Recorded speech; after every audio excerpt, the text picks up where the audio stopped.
Okay, I'm live. Hopefully, it made the right. It did the right stream, which I don't think it did. But let me go back here to the content.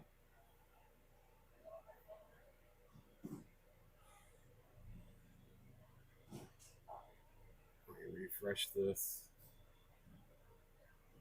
Okay, I think we are live. Let me.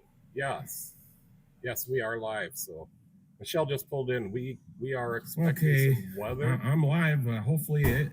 So some weather's moving in. We already had some pretty heavy rain come in, and it knocked out my internet. So hopefully, let me get back here. Make sure we got good internet. So far, we're doing good. No man was at the store. Did you see his car? No, but he told me all about it. The Gregerson's towing it here. Yeah, it'll be here on like now. He said. Okay, I just want to finish setting this up so I got you guys on my OBS studio.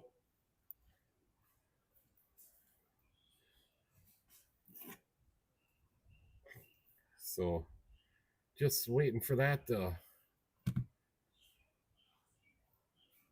show up so I can see who's watching and who's not.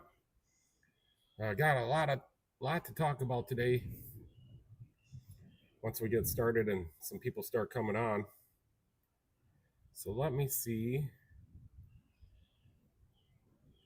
I'm just going to close my YouTube control panel and then I'm going to add it back because that's what I did last time. And then it worked. So hopefully that will work. I can get onto what we got to talk about tonight. It's going to ask me a question here of which stream do I want to go with. And so far the internet's working. We do got some weather moving in. Michelle brought the Jeep in because it's okay. I got it up now. So yeah, Michelle brought the Jeep in because they're forecasting some hail. And if it gets bad out there, I'll bring you guys along and we'll go out there and take a look. But it's just raining right now. And I was able to reclaim some water out of the downspout, put it into my I'll show you in a little bit. But I got a pressure tank and a hose all set up, and I got like 30 gallons in there right now from today. So I got the tank all cleaned up. Hey Michelle, yeah, glad you're on here. So Michelle helps me with the comments, and I get things wrong sometimes, so she helps out. And she's not actually in the shop right now, but she might come in later. Hey Leisure, so I got a question for you. JD, hey JD.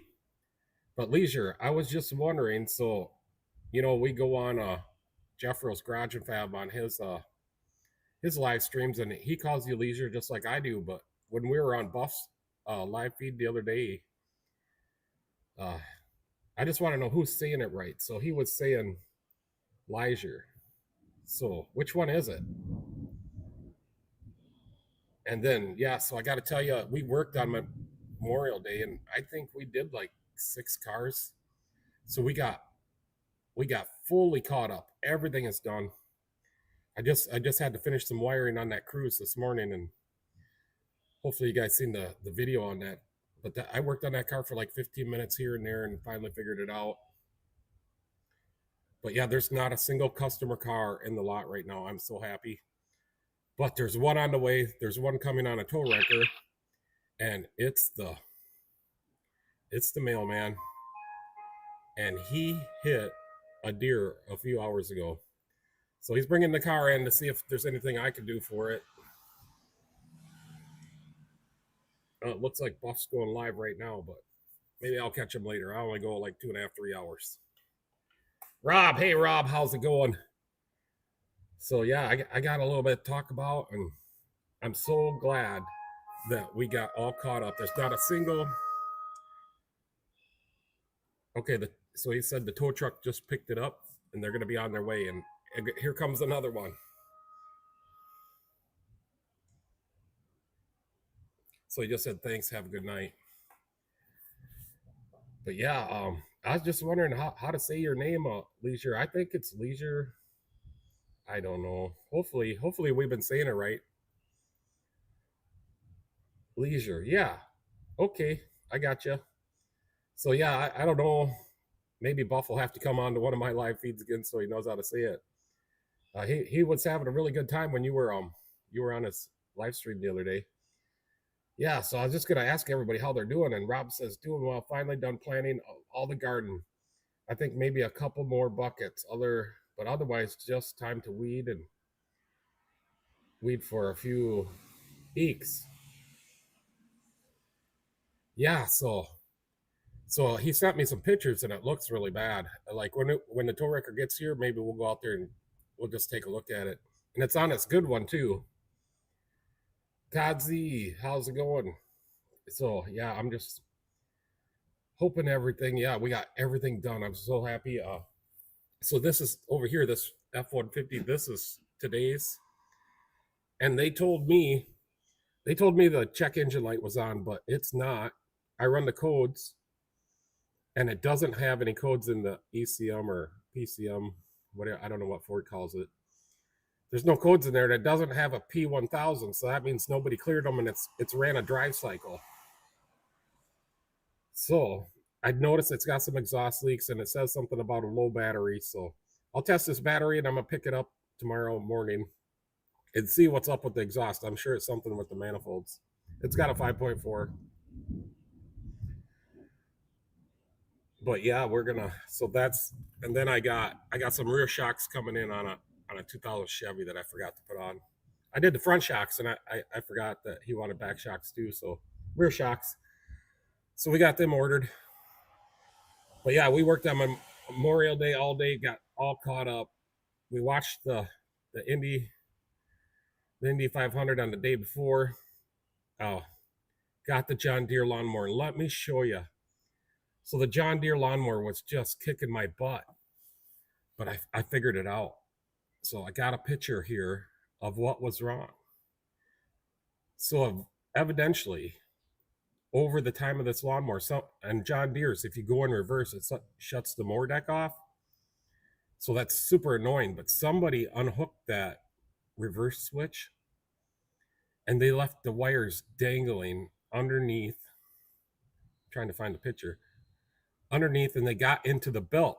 Well, there was just, whenever you turn the mower deck on, them wires, there's just a couple strands of wires that would that's got to be right here, John Deere lawnmower wires. So a couple of these wires right here, and I'll make this picture bigger, but that's the mower deck belt right there, and I got her up on the hoist. So let me make them bigger so you can see it. There's a couple strands of wires, and they were shorting out when that belt would hit it, and it would make it was trying to kill the engine for some reason. So we figured that out, got everything done on it, and I delivered it for her on Memorial Day. And they weren't there, but then when they got home, they texted me, and they were so happy that I delivered it for them and everything. So finally got the John Deere lawnmower. I was so happy to get that out of here because I didn't know what was wrong, and finally I came across this. Because I hooked a battery to the mower deck clutch, the PTO clutch, a separate battery, and I operated it, and it ran fine. So then I was like, well, it could be in the PTO switch. So I jumpered all the wires on the PTO switch to make it run, and it still did it. So that means it wasn't the switch. So then I just started looking around and following the wires because I knew it was something in the wiring. And then I found this. So really crazy, but I got it fixed.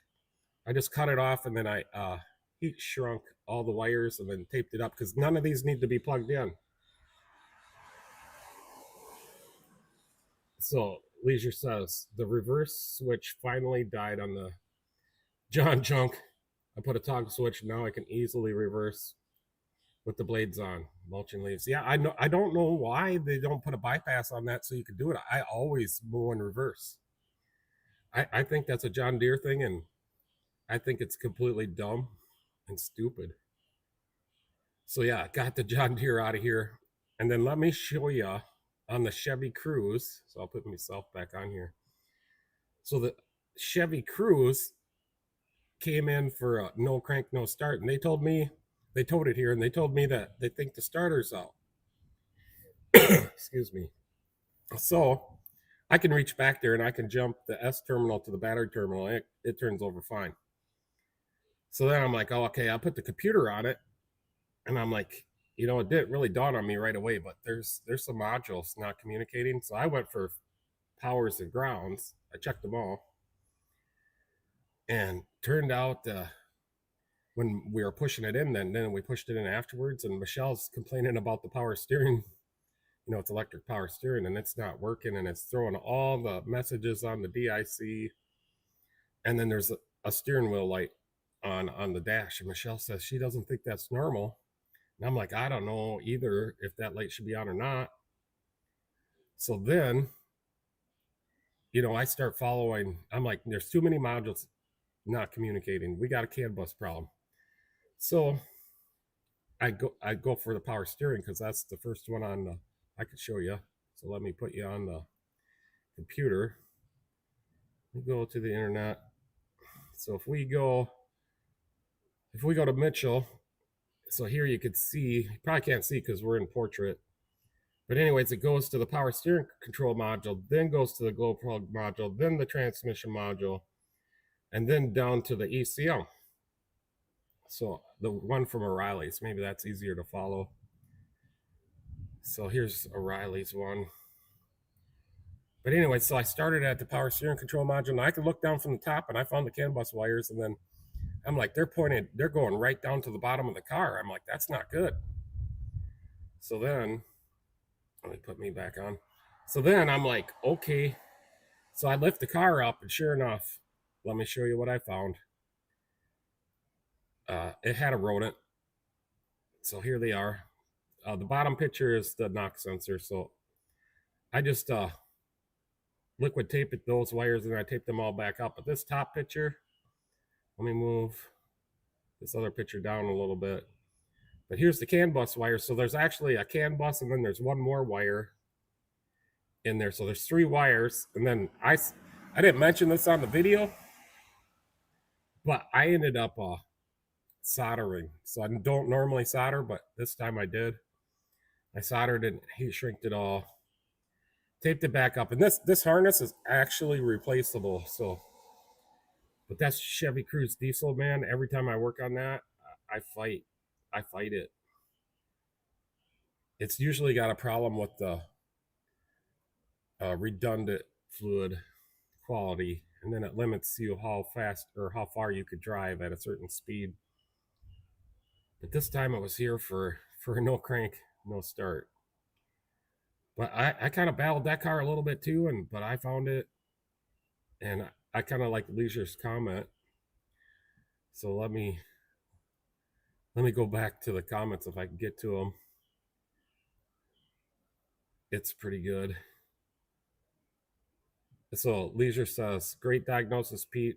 Whenever I encounter a Chevy of any kind, I lock the door and take a booze cruise to the package store so as to be in the right frame of mind. And then he says, see you and Michelle tonight. So yeah, Leisure's always got the best comments. So I thought, oops, I gotta go on me. Where's me? Here it is. So yeah, so those 2 were the problem cars, got them done. I had a 97 Chevy in for an oil change on Saturday, and then he wanted me to fix an exhaust leak. It turned out to be the Y pipe where it connects to the other pipe. That gasket was blown out, but the middle stud was broke off, and I broke off the other 2, so I was pounding them studs out, and then the Y pipe cracked up by the manifold.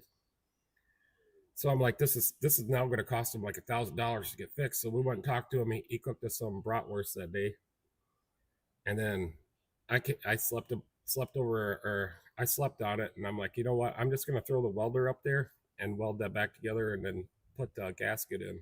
And sure enough, it worked. So we got him out of here a lot cheaper. We did that.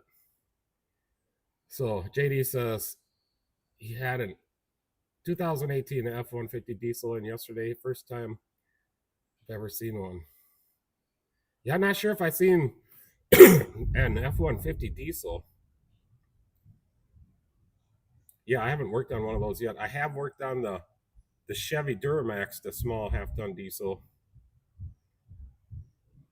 Leisure says it's a Chevy, typical of the breed. That's not a bow tie on the grill; it's a boat anchor. Yeah, Leisure likes Fords. I like them all because they give me a paycheck. I get a paycheck. So I did have a guy call me today. What kind of car was that? It was a 1947 Dodge with a Cordova engine. So that's like a, here, I'll put it up on the screen. And he says that thing is overheating.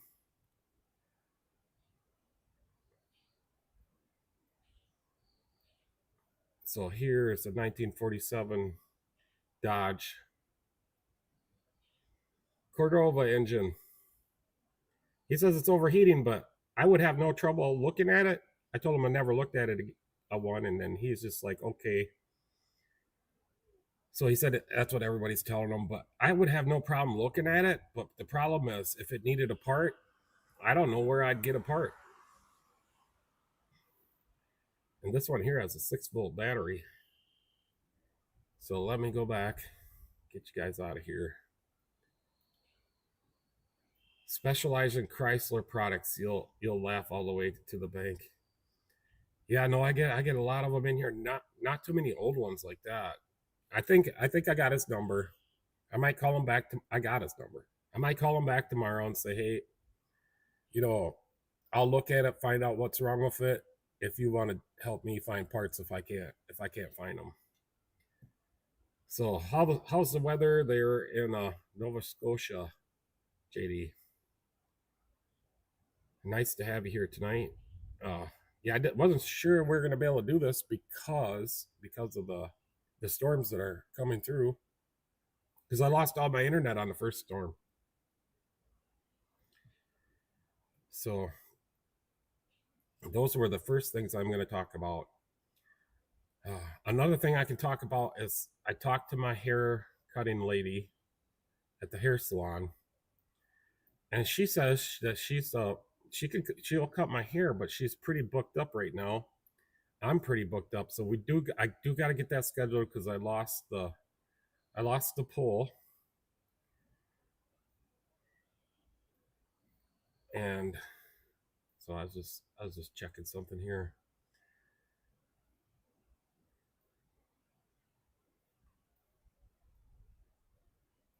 So there we go. I'm gonna go back here. So yeah, I gotta catch up with the comments. So JD says they're all junk when they're broke. Yeah. Well, it's 22 degrees Celsius here, sunny. Rained all day yesterday. Yeah, we're getting our rain now. I think it rained a little bit the last couple nights, but not too much to like say like we got a half inch. It just sprinkled. But I'm gonna say we got about a half inch just like a couple hours ago. So yeah, let's go back here. And I'll show you this thing. I made this thing last year. And I used it a lot last year, but then over the winter I didn't use it very much. But so it reclaims all the water out of the air conditioner or also it just goes on the floor because I don't have a drain over here. So that's how much water I got today from the rain. And then I bought this thing on Amazon. It's a pump and a pressure tank.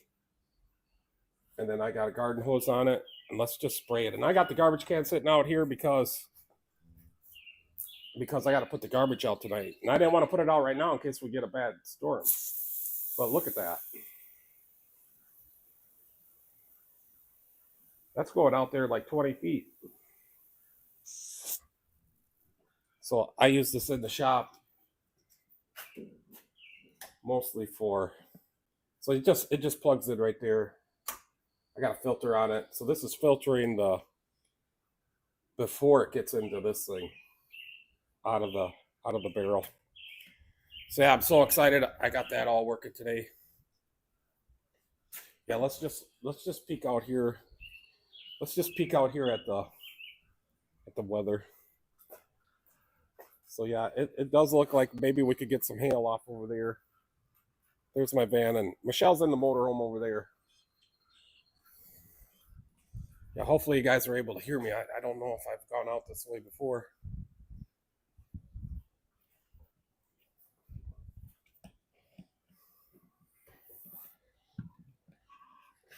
There we go. I'll put it up back a little farther.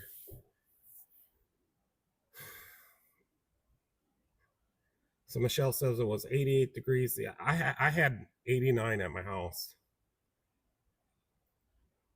Now it's 69. Yep. Careful with skeeters. Yeah. So I'm gonna put some bleach in that water, but I haven't. I don't think I've had any problem with because it's been in here over a year or about a year. So I don't notice any like mosquitoes in here. But yeah, you're right, Rob, because that water came from outside.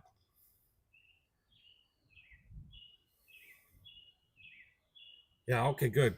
Because I like to walk around the shop and sometimes I come up with some good stuff. So that's one of the good things. So and in the wintertime that the furnace drips water out of there too because it's a high efficiency. So but yeah, before they had a long hose on there when I bought the shop and it was going into the drain. Well, I put the hoist over the drain, so I can't have no hose, a water hose running down there.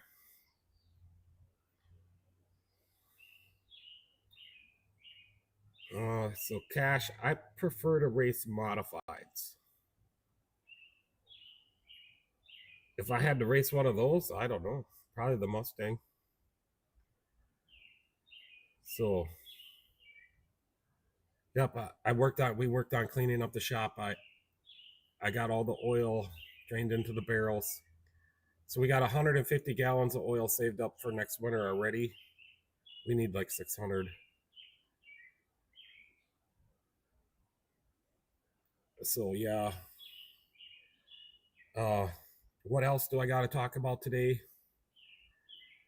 Um, Later on, I'll probably be having a Busch Light. I'm kind of waiting for Benny to come on because he brought me this root beer, and if he comes on, we're gonna drink this root beer. And he showed up the other day in his hot rod, and I told him, I said, yeah, we were waiting for you to come on the live stream so we could have that root beer. And he's like, go ahead, have some. But I told him what my plan was, and I think he's probably waiting for Thursday's live stream. So yeah, my speed test, I did this right after my internet came back on for this live feed to test it to see where I was at, and I figured that was enough, and we're doing good right now. But yeah, my internet is just not very good.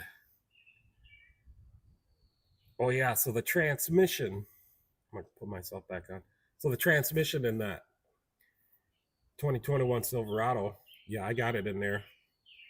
Can't get a radiator, it's not available. I'm sure I could have ordered one. So they wanted the radiator replaced, the transmission cooler, and the rest of it flushed out. So I just flushed it out. I got pictures of the inside of the pan from when I drained the transmission fluid. You know, it didn't disintegrate. It had a problem with the torque converter and maybe one of the sets of clutches inside.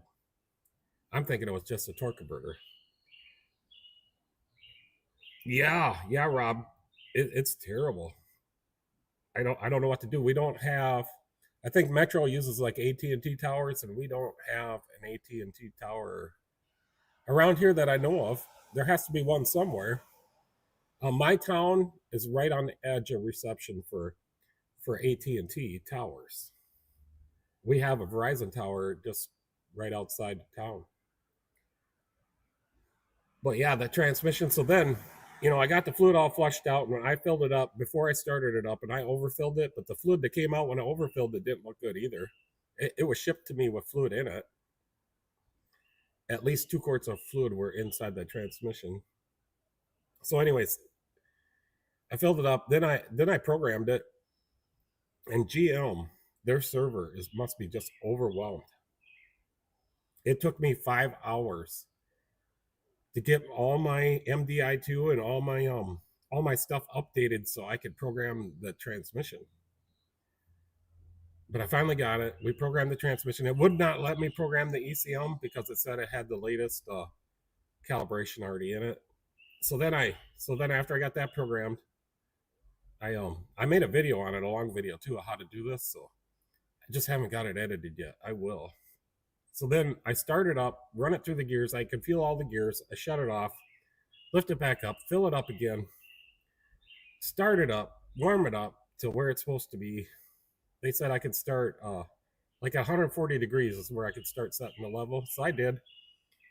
I think I got it up to like 160 just sitting in here idling the transmission temperature. So I got it filled up, went out for a drive, and I was really careful, really skittish the first time I was like driving it like an old man that was sleeping. And it felt good.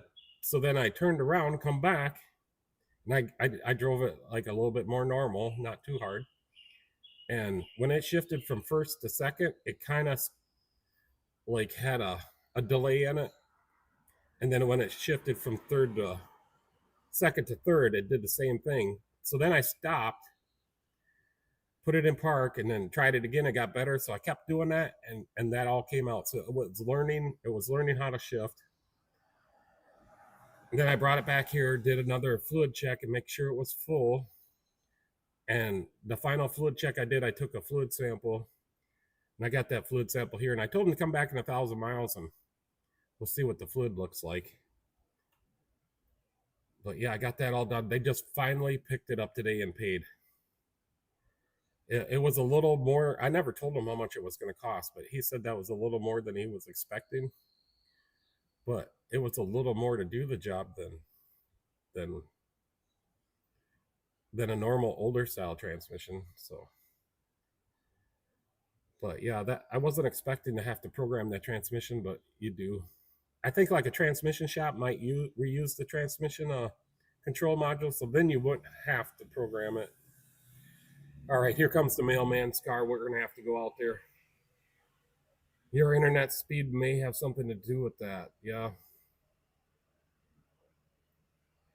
Yeah, I don't know why we've never gotten an AT&T tower close in the town. I did notice today that my Verizon phone is picking up 5G. Yeah, so we might have to go out here and just kind of tell them. I'm gonna go tell them where to put it, and then I'll come back and get you guys.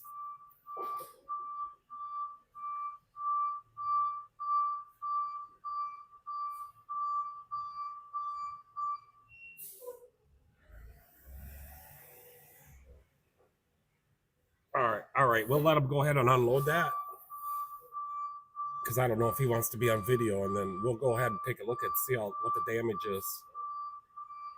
But hopefully that's not too loud for you guys. They're bringing it in on a big rollback. So now here's my first customer car that's going to be on the lot. So the lot's completely cleaned out. I'm so happy. So I told Michelle tonight, like at about 6 o'clock, I'm like, did you go out and look at the lot? Because it's all cleaned out. And she's like, good job, honey. So what else can we talk about while they're unloading that car? So Michelle must be able to see what the front end looks like. Or she did see the pictures.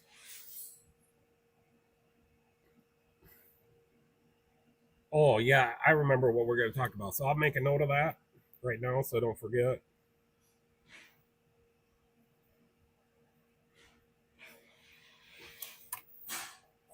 I guess we could go ahead and do that right now. So today, a guy called me and asked me if I could take his alternator off so he could take it to a local guy here in town that rebuilds alternators. So I'm going to put this picture up. So this is today, this morning. So the top Chevy is a 2010. It's got 51,000 miles on it. The red one.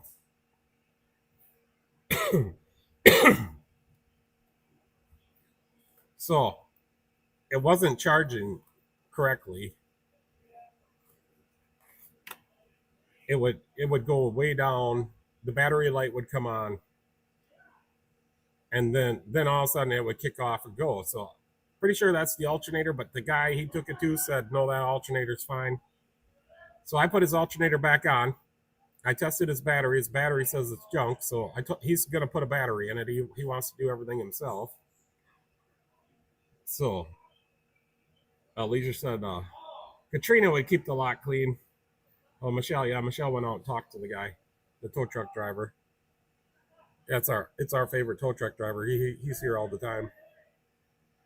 So yeah, 51,000 miles on the 2010 red Chevy there. And then the bottom one, the white Chevy, it's a 2016. It's got 25,000 miles on it. So it's here for an oil change also. All right, now we got the police out there. Yeah, we might have to go investigate this. So let's go see what these guys are up to. Whoops, I bumped you guys.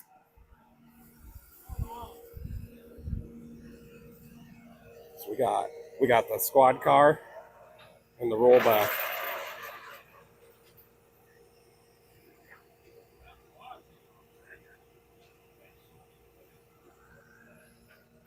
And there's Michelle by the van with everybody. It's probably because they picked the car up off the road. All my customers are here. Yeah, the 5-0 are here. I don't know. I'm not going to go out and talk to him with the camera, but Michelle will come in and tell us what he's actually doing here. Maybe he's got to fill out some accident report or something.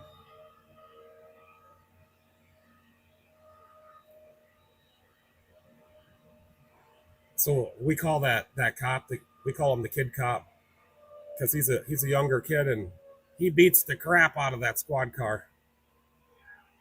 We got to put a new motor mount in, I think, next week for it. He ripped the driver's side engine mount out of the police car. Yeah, so I don't know. The mailman asked me he's like, I popped a hole in my radiator. I hit a deer. So I'm like, okay, bring it over. But the pictures he sent me look a lot worse. Like, I don't know if I can fix it. But we'll go out there and take a look at it. And I think the whole bumper cover is missing off, according to the pictures. And it bent the top of the radiator support, where the radiator gets supported.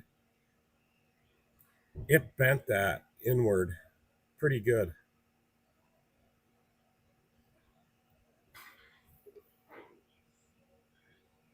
So yeah, a little bit of excitement going on here.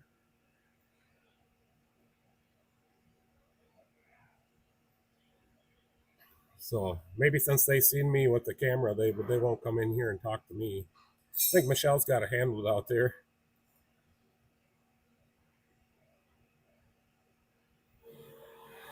That's funny. So Leisure says 5-0. Yeah, that's back in the old days. We were cruising around in our hot rods, messing around on Broadway. If we seen a cop, we'd just say 5-0.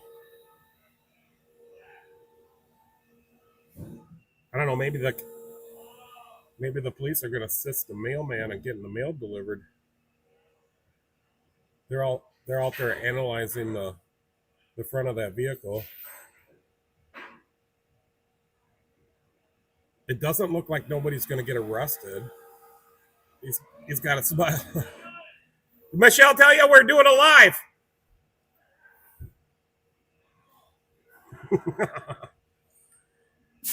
Yeah, so we'll go out there and check it out when they're done. We'll let them get done. Hopefully the background noise ain't too much. But yeah, I fix all their vehicles, so yeah. But yeah, so can't wait to go out there and take a look at that thing. But here's the transmission fluid. So this doesn't look good, but that's the picture on the left is the original transmission fluid out of the 2021 Chevy that I put the transmission in. And then that's the transmission fluid, and it all stayed the same color even before I ran the engine. So I took a little bit out there. I took a little bit out after I drove it and did the final fluid level check. But I'm keeping these samples here, and because if anything happens with that transmission, I got everything documented. Phil, hey Phil, Snoop Dogg and Dr. Dre said 50, so maybe that's where we got it from. But I don't know. Every time we were cruising Broadway and there's a cop behind us, we just said 50. Whoa, someone's getting busted. No, the mailman. So that's the mailman's car. We'll go out there and take a look at it. But he just hit a deer a few hours ago, and he asked me if he could get it towed here. So the tow truck driver's here, and he delivered it. I'm gonna take a look at it, see if we can put a new radiator in it, whatnot. But then I don't know. We'll have to ask Michelle because she's out there talking to the police.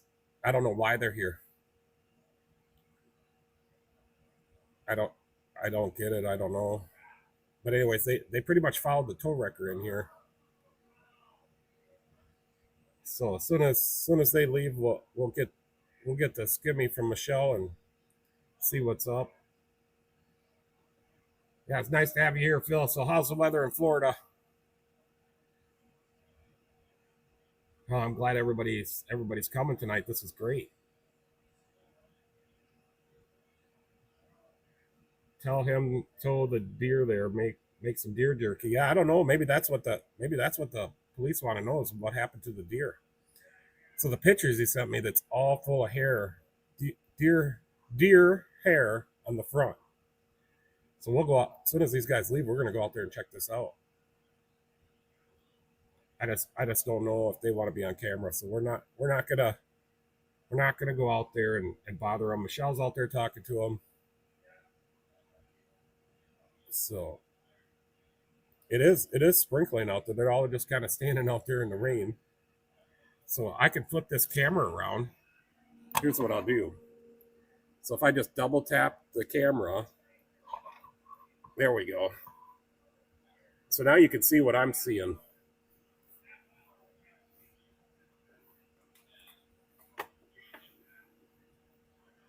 Yeah, I got a couple flies.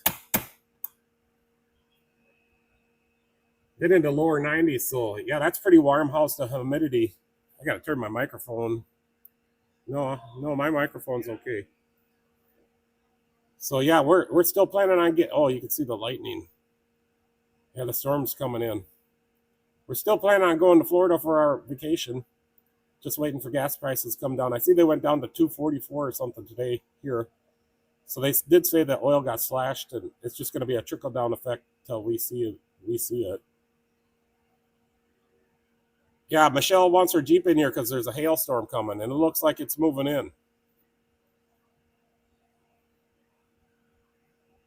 Whoever eats the most venison eats the most hair, according to my dad. Never really heard of that one.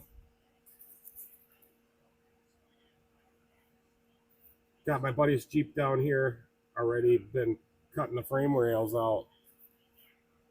Yeah, so that's some hard work, and then making sure you do it all right and measure correctly the first time.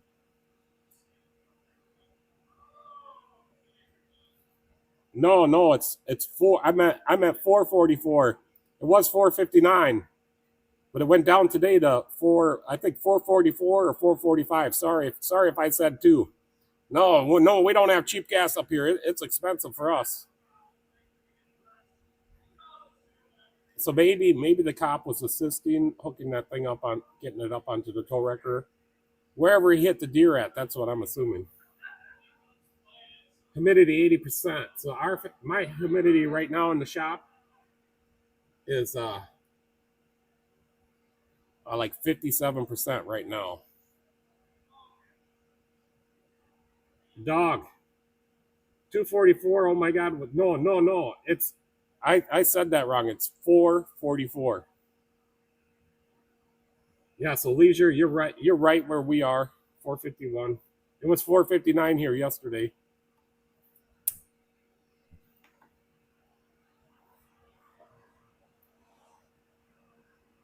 Yeah, so dog, nice to have you here. Where you're from?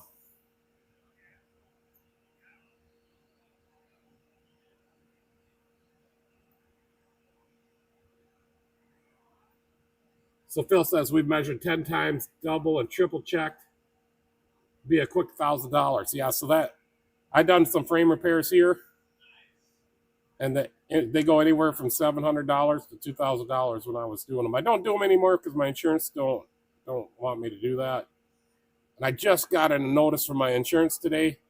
They're hiking my rate 5% due to the yearly annual can't remember what they said, but it's a yearly annual review, and they're hiking my insurance 5%. So that sucks. My insurance is going to go up some more. So we're almost ready to go out there and take a look at this thing. And then I think I could zoom in. Probably could zoom in on the. I probably could zoom in on the gas prices. So what's the skinny? So what's the skinny on the police? Oh, when? No, why is he here? The police? Oh, they're, I guess, buddies too. The tow truck driver? The tow truck driver and the police officer. Was he assisting out on the road? No, he was goof. I guess the tow truck driver was goofing around and sped around him or something. Also, scared the crap out of the cop. The cop came up here, sped up here to give him shit for giving the other one shit. Okay, hopefully you guys heard that. But the tow truck driver and the policeman are buddies, and they were playing like cat and mouse on the way here or something like that, speeding up and passing each other. So let's go out and look at this thing. We already got you on camera. Okay. Oh, look at the sky. We're gonna That's really cool, really beautiful. So over there where it's really dark, that's coming here. You want to hold this? Yeah, I told him at the gas station, I said, we don't do body work, but we do have a couple hammers laying around. He said, whatever you could do, I'll be happy. Just get her back on the road. Oof. Pull up on that hood. Be careful. Hopefully the keys are in there. I gotta do the keys.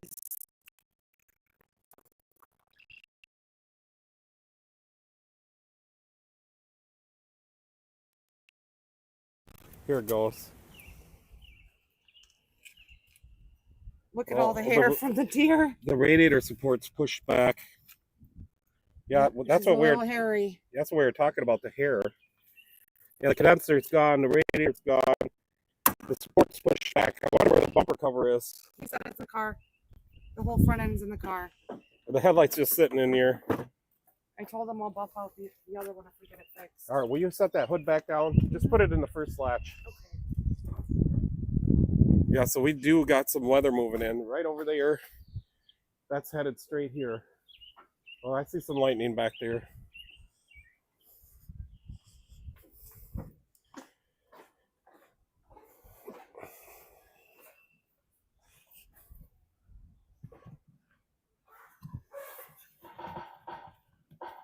Oh, my camera stand came loose a little bit there.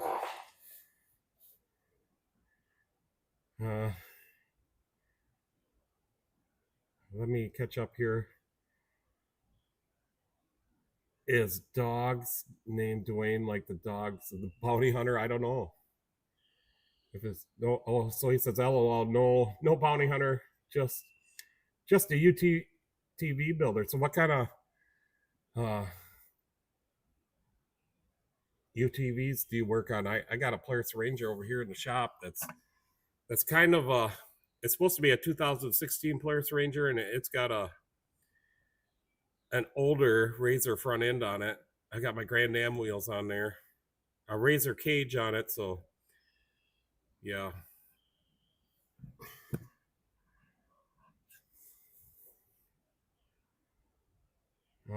Figures always everything goes up. Yep. wanted to know how many empty beer cans were in the mailman's car. Yeah, I don't know if there's any beer can. I don't think he drinks. He'll probably start drinking now because he gets a lot. He just picked up a car today that he had here. He's getting a third mail car going. I had to put an engine mount in it, and I already recycled the engine mount, so I can't show you guys. But it's an older Mercury Montego, and the engine mount straight up in the back on top of the engine. We replaced that. Yeah, he might need that car now. He said he's putting in some pedals so he could drive it from the passenger side. That Jeep is imported. All the Jeep Renegades are imported. But I got 80,000 miles on it. I've never done anything but change the oil and put tires on it. We haven't even put a set of brake pads in it yet. Erica, everything works on it as she's meant. That needs a little more than a radiator. Yeah, JD. Yeah, I got to get him going. I need my mail delivered. He counts on me to keep his cars working. So he's going to be on the older Honda now, and then he just got the Mercury Montego back today. Hook will come along on that front end and pull it out. Yeah, I got some. So over here, I don't know if we'll be able to see them, but I'll probably just hook the pickup on it and pull it out. But I got some hooks in the floor. Yep, we can't see them, but there's a couple hooks in the floor down there. I thought there was one we could see. Here's one. So there's some hooks into the floor that I can use. There's two hooks there. This used to be a body shop. So over here was the paint booth. And there used to be a fan in the back wall back there, but I took that out. And then this part of the shop, if you look up there on the top, that's a big door that slides all the way over and shuts that part of the shop off so they can paint in there. So that was the paint booth side, and this was the body shop side way before I bought the shop. And then they had a small engine shop in here, a cabinet making shop. There's still sawdust everywhere. No, I'm sure it got lowered, Michelle. Let me go out there and look.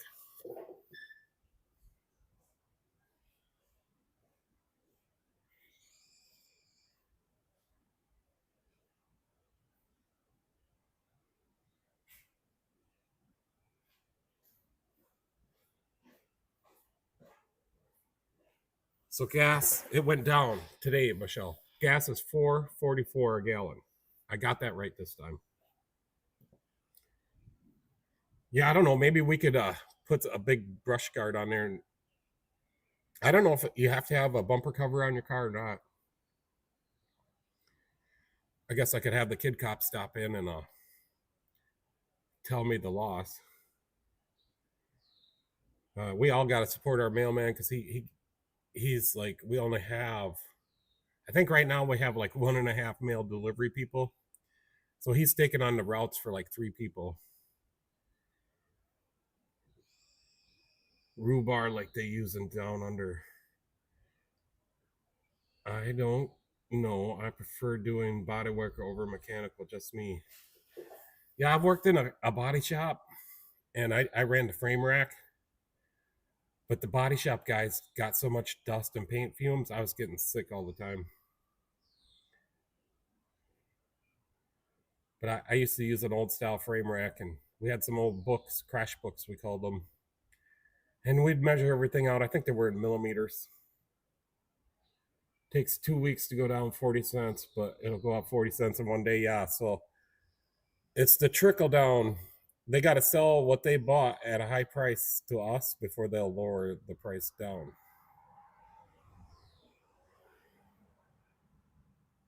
Yeah, bumper cover. So hopefully, I don't know. I'm sure I can put it on there with some sheetrock screws or something. I got some pop rivets. I'm just and he needs his air conditioning, so he told me his air conditioning works in both those vehicles and he needs that. So we'll have to do the condenser too, or whatever lines. Hopefully no wires got cut. Looks like there's a wiring harness up there. I'm pretty sure I could pull that back. Hondas are made out of some pretty thin metal. I've done it before, put it that way. So I'll get a radiator and a condenser ordered, and then I'm gonna get them back on the road. So tomorrow will be a light day. I just gotta finish checking out, do an inspection on this Ford, because it was brought to me for a code in the computer. I don't have it in front of me what code they said it was, but I ran the codes on it today, and there's no codes in the computer, and there's no P1000, so they haven't cleared it. It's ran a drive cycle, so I just don't know. They said it was some timing chain code, and the owner told me that he put a timing chain in there. And I know this guy. At the time he put that timing chain in there, he's a pretty smart guy. He's a machinist. So machinists, they're pretty accurate at what they do.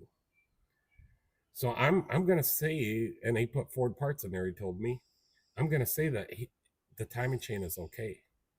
Now, whether or not he's got the right oil in it, so it can actuate the phasers correctly, I don't know. There's no oil change sticker.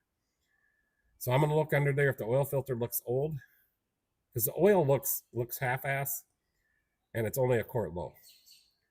But if the oil filter looks old, I'm gonna change the oil. I'm gonna put the right oil in it. I think that takes 520. So this Iran war gonna cost Republicans the midterms. Well, yeah, I don't know. We'll see.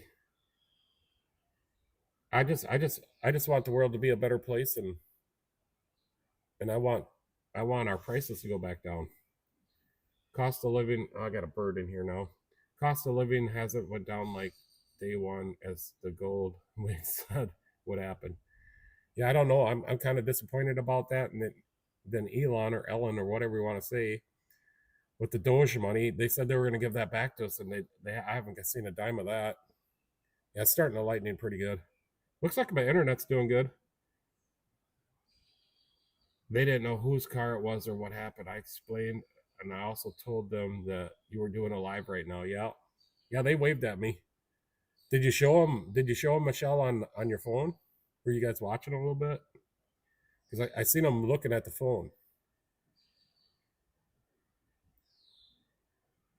Yeah, so they are forecasting hail coming and more heavy rain. So I did not put the garbage can out to the road because I don't want whatever garbage in there to fly out and go everywhere. So I'll either have to do that very early in the morning because the garbage truck gets here like at 7 a.m. So yeah, I got over 100 pictures on here, but some of them are not related to this live feed. But some of them are, some of them aren't. Some of them we talk about all the time. Oh yeah, I got some pictures of my modified engine. I found some today and I put them on here. And this is a small block 400, and that I built everything in this engine. And there's, at the time I bought these, not the parts, but at the time I had the machine work done on this engine. I think there was $8,000 I have in machine work on it. And then let me find that picture, and I'm gonna put it up here. Mod engine. So that's the outside of the engine. Where's the inside? So I don't know why I had taken this engine out at the time, but I think the oil screen had broken off, because there's a picture of that with this picture. And then okay, I don't know why I took the engine out, but I had taken the engine out. The policeman was not busy and seen his buddy delivering the car here, so he decided to come chat. Okay. Mod bottom in right here. So here's my race car engine. It's in the mod. It's a 406 Sport. Yeah, you can see right here in this bottom picture that I got the oil screen all welded up. Extra heavy duty. I welded it to the pump. I put 2 support brackets on it to the pump. I tack welded those bolts so they couldn't come loose because I always had trouble with the oil screen coming off. And then here's a good picture of the bottom end. I had splayed caps put on this motor engine. The only thing I didn't like about the splayed caps were the outside bolts. Some of them went into the water jacket. But I do not know why I took the engine out. Nothing major happened. And then that's a forged steel crankshaft. It's probably 3.75 stroke, fully balanced. I had the engine balanced. SRP, JE SRP pistons. Full floater pins. Those are scat rods. Those are the good scat rods. I don't even know if you can get those anymore. Calais main caps. So let me put up a different picture. There was one more picture here. I can make this picture. There's my S10 fan. So that's off a 1982 S10. And the reason I run that fan, it does pull a lot more air. And if your radiator, if you got in an accident or something and the radiator happened to come loose or something shifted around, that fan could bump into the radiator and not go through it. So that's the S10 fan. Let's make this picture bigger. I'm gonna put this picture on the top.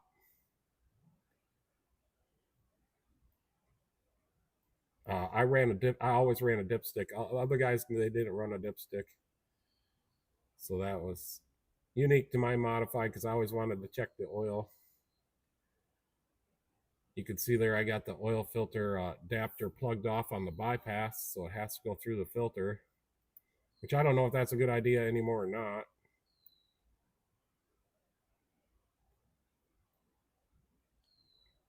Nope, no oil cooler. And I got a temperature sensor inside the oil pan. I don't know why I started running oil temperature, but that oil temperature would get up to the 325.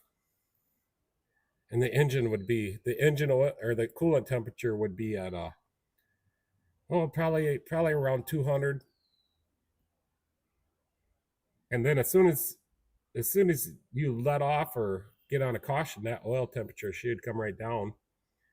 But this engine's got 55 nights on it now, and I've never put any bearings in or nothing. I do have her clearanced out pretty tight. The rods on this engine have 1.5 thousandths clearance, and the main bearings are at 1.75 thousandths clearance to 2, somewhere in there. Some of them were a little more and some were a little less, I think. I can't remember. And then the side clearance on the rods, I'm running 26 thousandths exactly. I got total seal rings and I gapped them for a nitrous motor, even though we are running methanol. Yeah, there's the S10 fan. But yeah, I was getting up to over 300 degrees oil temperature racing. So that would have been on a hot night, pushing the motor hard with no cautions. Normally it would run about 200 and between 250 and 275. And I don't know, 300 and something on the oil temperature, I think it's pretty hot. But this thing holds 13 quarts of oil. So 13 quarts of oil, and we never ran an oil cooler.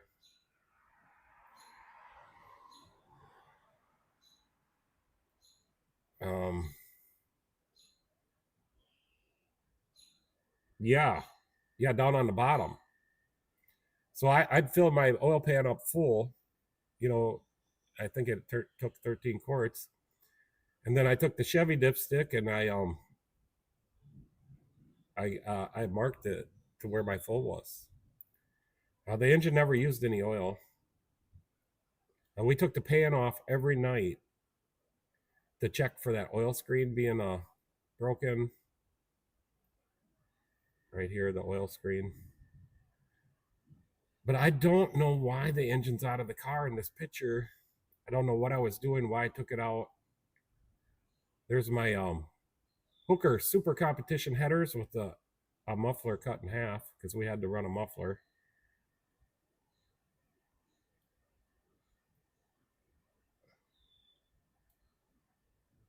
Yeah, I'll get it back on me. So yeah, I don't know. I don't know why. I lost track what I was gonna say. So I put a 1/8 inch plate on the bottom of the oil pan, and that took care of all the oil screen issues. So the oil screen would never break off after I reinforced the oil pan. So I made it into a skid plate pan where I put the whole bottom is reinforced with an 1/8 inch plate, and then I tipped it up towards the front of the pan, and then I welded it to the front of the pan. We ran oil coolers on our asphalt modifieds. They were mounted on the Nerf bar. Yeah, I know.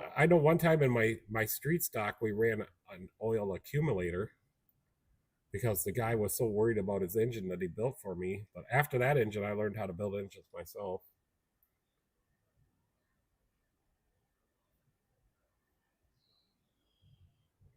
But yeah, so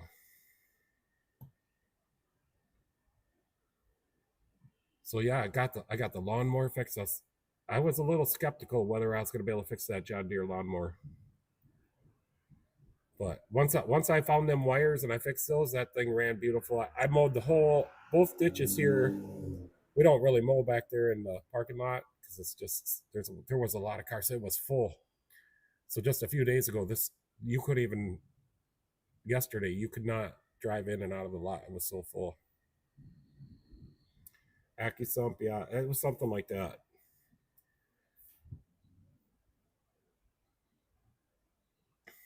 But I ended up selling that on eBay because I didn't need it for my engines.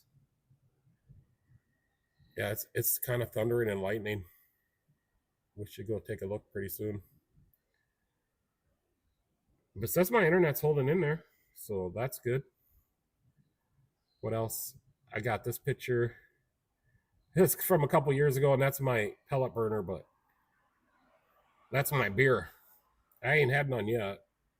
So today, yeah, the red Chevy, 51,000 miles, did the alternator. The white Chevy, 20, just under 25,000 miles, we did the oil change. And I think I've done like 3 oil changes on this, so it must have had like, these are 5,000 mile oil changes. So 15,000, 25,000.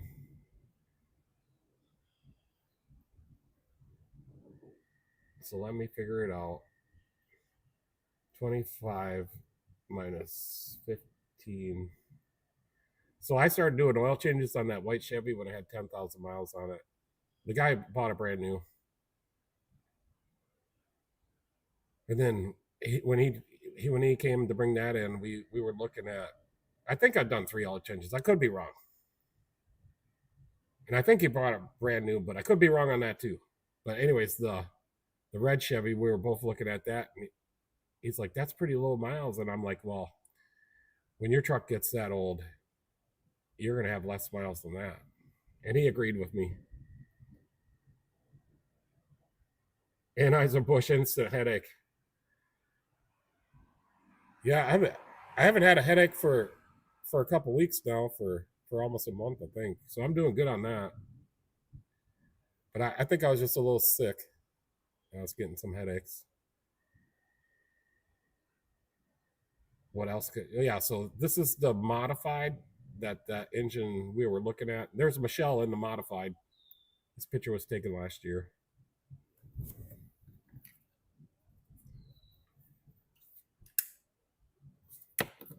So last night we were messing around with the live feed, trying to get it all set up for tonight, and Michelle's like, why don't you put me on the screen when I'm driving the modified? I drove that red Chevy, and it's pretty nice. Yeah, she went and picked up the customer, and he lives outside of town, so she went and picked him up and brought him back here, and then he paid. And I told him I didn't think his alternator was very good, but to go ahead and try the battery first. He wants to put his own battery in there. I told him what group size to use, and I said, if it still has a charging problem, I'm going for the alternator. And I got one out here on my 2009 Chevy, so I'll just sell him that one. I told him, I said, if we could just swap it out, I won't even charge you. Yeah. Oh yeah, here's something. So I made this this little bike, solar powered bike. It's electric. I made this where I used to work.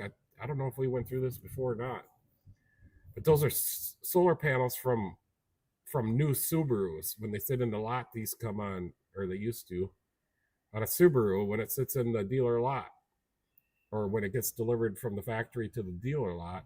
They have a solar panel on to keep the battery charged. Well, I bought a bunch of these, and then that's a little 36 volt electric motor. It's a permanent magnet motor, yeah. And then I had 3. You can kind of see it there under the solar panels in the bottom. I had 3. They're jump pack batteries. And then I just hooked them there to that toggle switch, and she was full go. But what happened to this? So there's a story on it. What happened to this little bike is I got pulled over driving it down the road in town. I got pulled over, and the cop, he was very upset. He's like, I think my trunk on my squad car is big enough to fit that in there. So our town was having a little bit of controversy about electric vehicles at that time and bicycles. And this is not a bike; it's fully electric. There's no pedals, so that's where he was mad. It didn't have pedals. I was riding it on the road, no license. There's no license. I built the thing. I have a license, but so anyways, he told me if he caught me again, he was confiscating my little electric bike that I made. So I never drove it again, and then I would only use it inside the shop that we had, and I used it in there as long as I worked there until the batteries went bad. I do remember the vice president from Union Pacific Railroad coming to our shop, and he wanted me to build a bunch of those for the yards. He said the guys could use them, go back and forth to the locomotives. But we never worked out the deal. He was just there to check out a starting unit. They were buying locomotive jump packs that we built. Yeah, I don't know what kind of bike it was. I cut it up. So it's a bigger bike. Let me put this picture to the top. So it was a bigger bike because you could see the distance to the wheels. And I found these little wheels off like a little kid's girl's bike. But anyways, you can see it right there. I cut the bike in half, and then I welded it back together right there. And it was chain drive, direct drive to the electric motor. Which I guess it couldn't have been a regenerable because that bike sprocket, when you're coasting, it don't turn. And then I had only front brakes right there, and I made that handle. But I ended up just scrapping it out. Probably shouldn't have scrapped it out, but I did. And if you can see right on the front, you can't see it, but that's an international badge right in the front. I thought that was pretty cool. When I scrapped it out, one of the guys that was working in the back took that. He wanted to know if I wanted it back, and I'm like, no, you can have it. So just in a minute, we're going to walk outside before we can't see what's going on because it's getting dark. What else can I show you here really quickly? Here's Daisy Dog at the shop. This was last year. That's my Craftsman toolbox, my second toolbox I've ever owned. I bought it brand new, right from Sears. Yeah, I just it's so busy here at the shop. We are out 4 weeks at least. Pretty much 4 weeks we're out. We're really getting busy. I'm doing like two or three to 4 cars a day. I get tired. I get excited to do these live feeds though, and like to keep the shop clean for you guys, but I get tired. I just don't have time to work on all my little projects. Yeah, we're gonna go out right now. So let me switch this camera.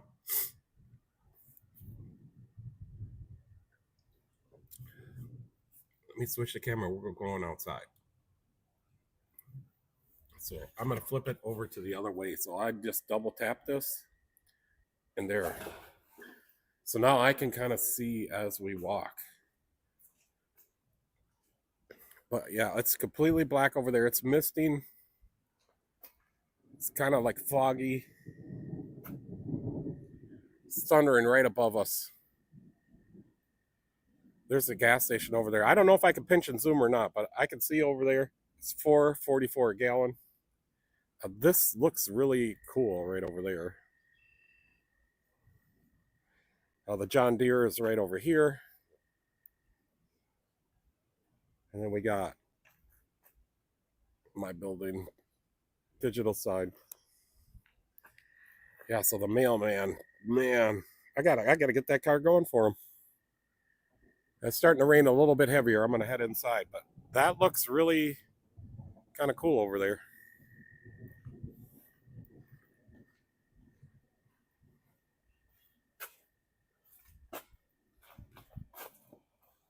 What is it?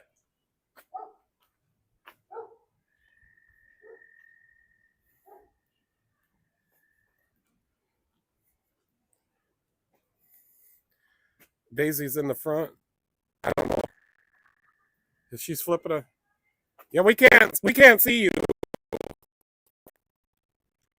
Oh, we can see you now.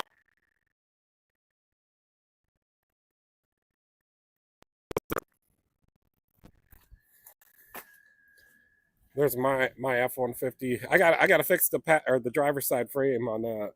I haven't got that done yet.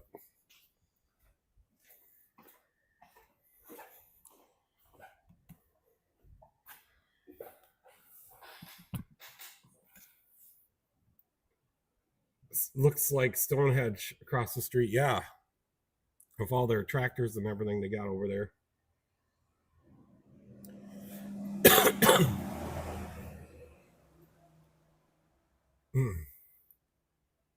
Yeah, no, I wish I went to scrap that out. I don't know what I was thinking, but I was keeping it at the place where I worked, and the boss said that. And when I was hired there, the owner was what am I trying to say?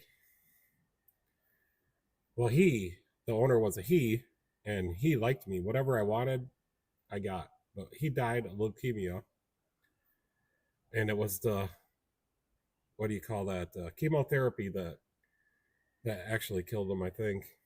But anyways, when he died, his wife got it, and she was always there. Anyways, he just said I never had to listen to her, but she wanted that thing out of the shop, so I didn't have nowhere to put it, so I just scrapped it.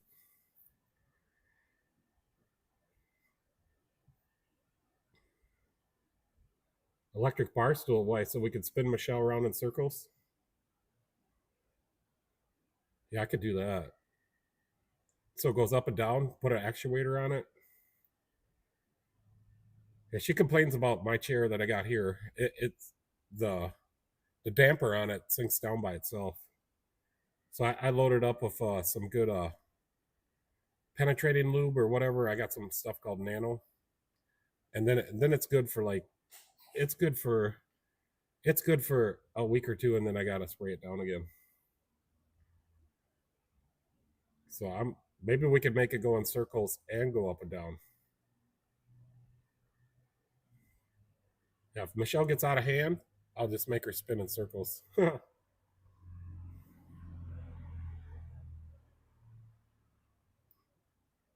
So yeah, we just got the normal people on here. So JD said he was working on a 2018 F-150 diesel today. I never worked on one. Or I guess maybe I didn't even know they had one.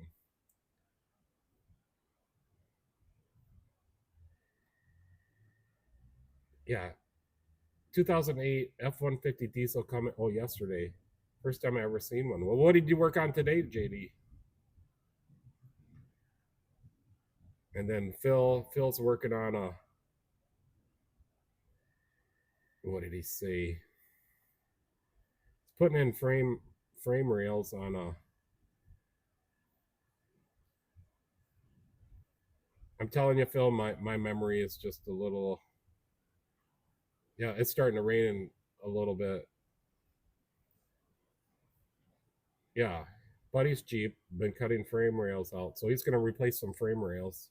Wonder what kind of Jeep you working on there?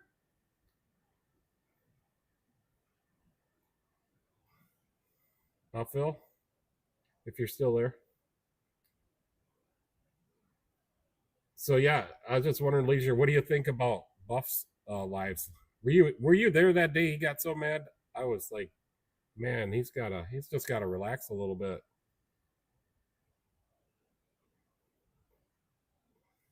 So yeah, I guess I do get a little wound up when people give me some bad comments on my videos. I don't get very many. I haven't had a negative comment for quite some time, but I did get one once, a little bit, or maybe it wasn't a negative comment, but was false information or misleading information, and I got pretty wound up about it. Uh, yeah. So what else can we put on?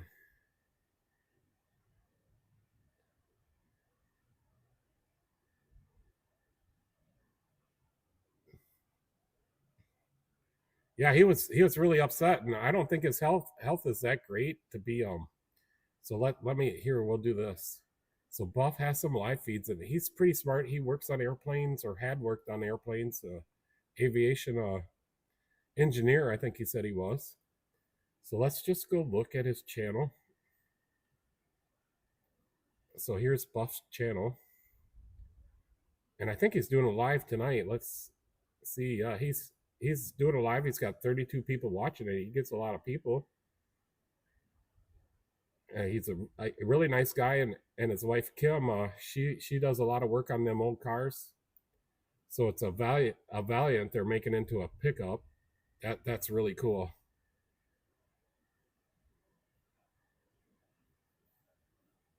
So he does a lot of live feeds. I can't come to them all, and he likes to talk about cars like we do. And then sometimes Kim will be working on a car, and they got me hooked up on this OBS software so I could do this stuff. So that was really cool because that's what they use, and so I could put pictures on the screen, and I could do better at scheduling my live feeds now. So the live streams, we're supposed to call it live streams. So the other live streams that I watch is Jeffro's Garage and Fab. He has one every Sunday night at 6:30 Central Time. And this guy likes to talk about cars and everything too. So yeah, he puts out some videos. Really nice guy. And then that's kind of where we all hang out. Leisure comes there. Yeah, there's Jeffro, and he likes to do tool reviews too. But his last live feed he didn't have. It said something. I will not be doing a live tonight. I will be somewhere over the Pacific at 7:30 Eastern time. I'll catch up with you next Sunday at 7:30 Eastern time. Hope you all have a great week. With that said, is anyone interested in doing a wrench exchange? Maybe trade each other for old branches so that you can complete. I think there's more to this message, but I don't want to click on it right now. But yeah, we all just try to support each other. I've been going to Jeffro's Garage and Fab live feeds for a few years now. Before I was monetized, I'll tell you that. And these guys really help out. So we'll go back here to my channel. Here's my channel.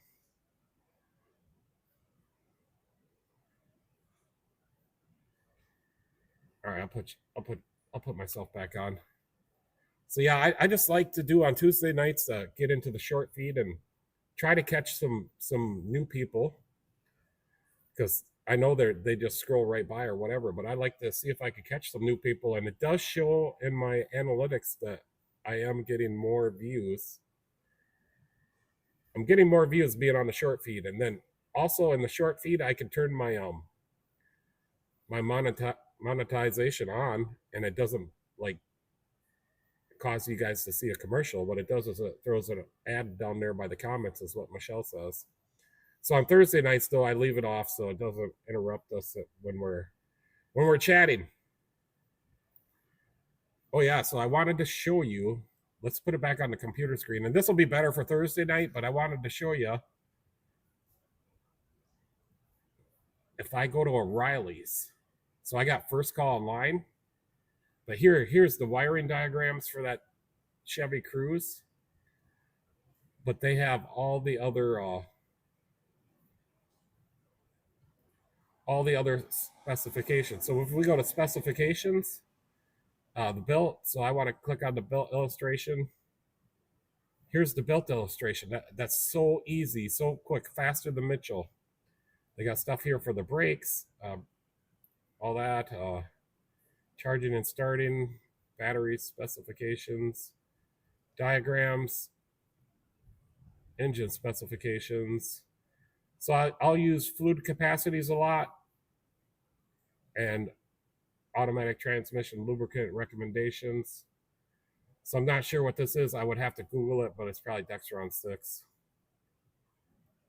And then lubrication. They got all kinds of stuff. It's just so easy to find. So here's another one we use all the time: wheel nut and bearing torque. So it's 100 foot-pounds for the wheels to torque them. And Michelle can, I'll yell over to Michelle, what's the wheel torque for this vehicle? And then she'll go right here and find it for me. But then we do have the Mitchell. It's a limited Mitchell. So here I got all the services, what you're supposed to do at so many thousand miles. We got the DTC index. So we can go here to the 2.0. So I get all the diagnostic procedures on how to fix these codes. Let's just find one. So mass airflow performance. Here it'll tell us exactly what we got to do to fix it. Tells us all the stuff. So I got some service information. I got another one too. I got AC Delco service information. I don't have that pulled up here though. And then here's my parts. So all my part stores are right here. These are my prices. So I get Performer engine oil filters, $2.59. And I can compare that to the Riley's, Johnston, Auto Value, $3.40 the cheapest one they'd have. And then I got AutoZone. AutoZone has STP filters, $3.32. So yeah, you guys got this really small on your screen because we're in portrait mode, short feed mode.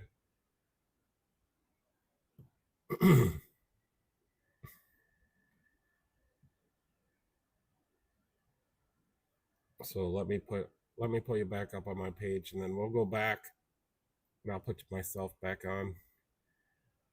So he went. Oh, so Jeffro went to Hawaii. Yeah, maybe I knew that, or maybe I didn't. He is always on the go, though, it seems. So maybe he'll come up with some more content to do some short videos.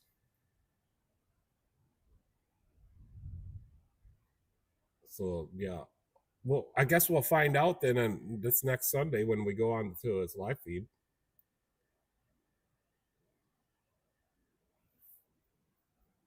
So yeah, I gotta get my hair cut. I gotta get the appointment scheduled with my hairdresser or salonist or whatever you call them people.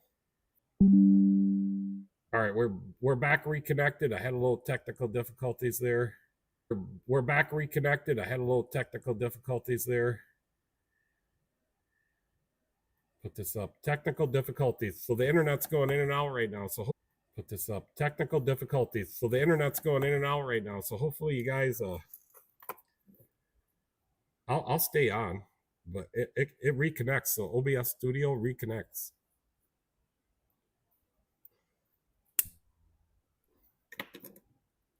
but I'm still here, so the internet will pick up. But yeah, it's the storm that's coming in.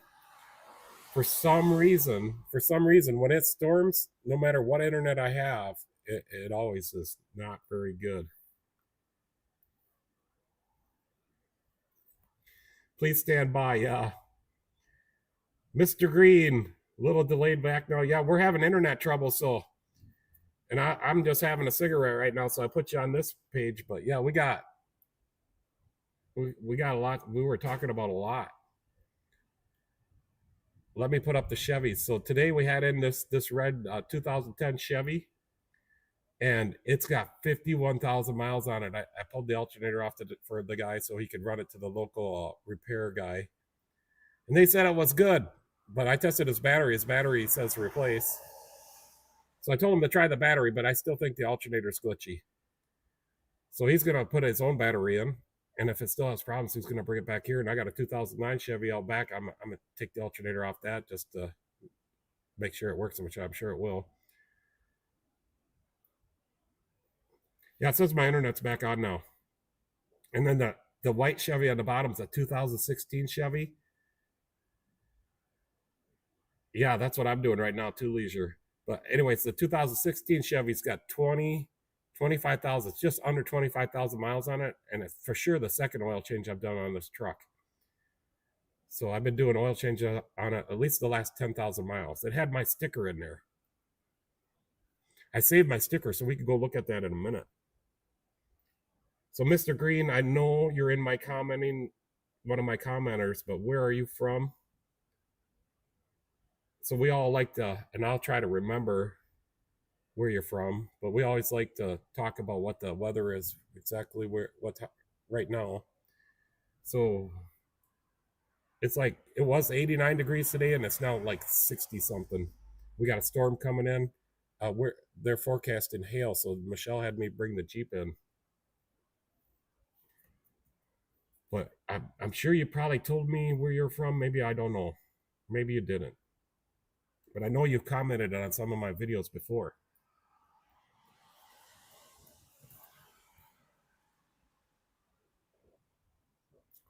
And I'm gonna go grab another Mountain Dew too, because I've been talking a lot and kind of thirsty. Probably should have a water, but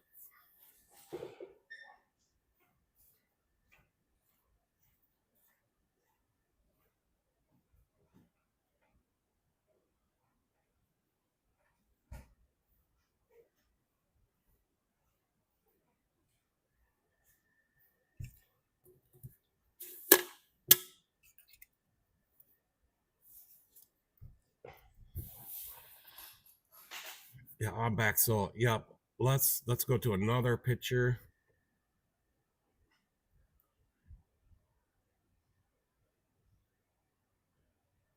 Danville, where's Danville? Oh, Danville, California. Holy smokes, you're in California in the Bay Area.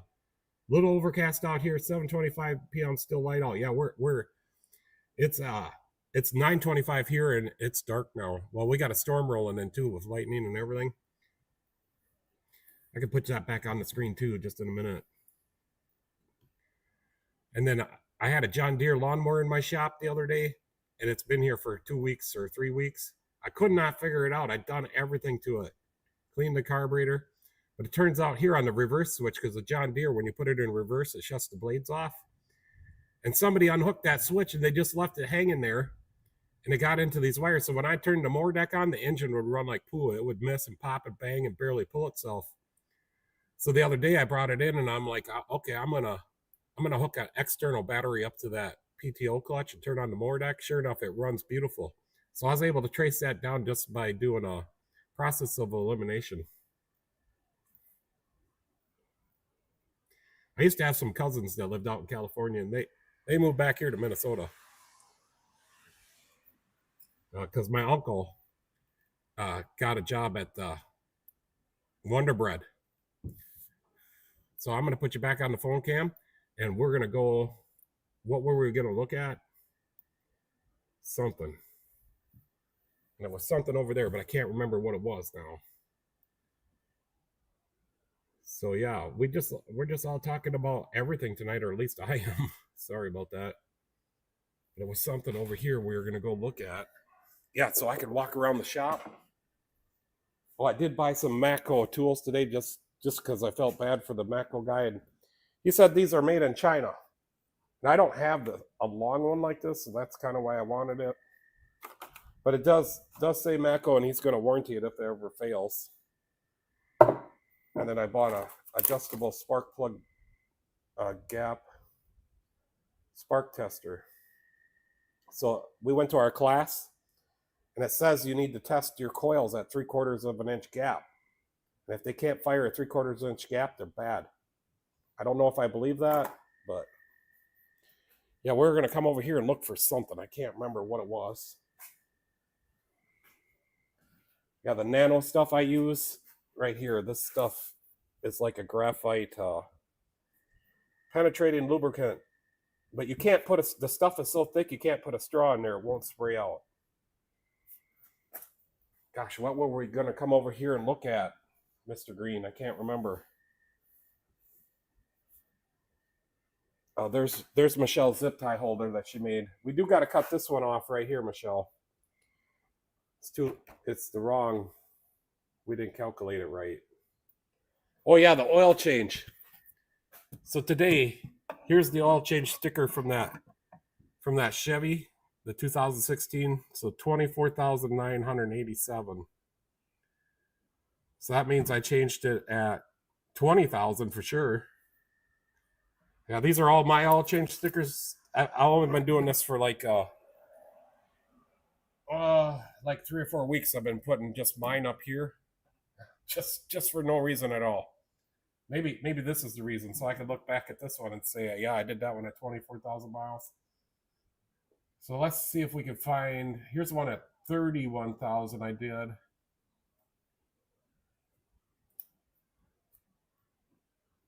So what's the highest one?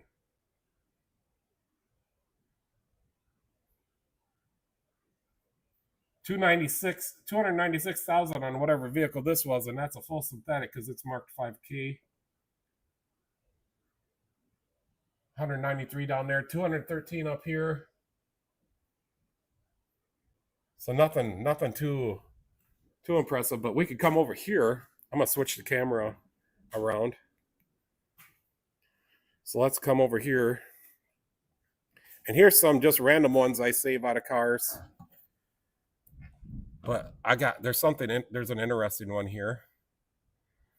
So this car I did was right from the dealer, brand new. I did the first oil change on this car. I did the first oil change on the squad car the other day, but it didn't have a sticker in it. Here's some car, only 48,000. 23,000 on this one. This one came from a used car dealer.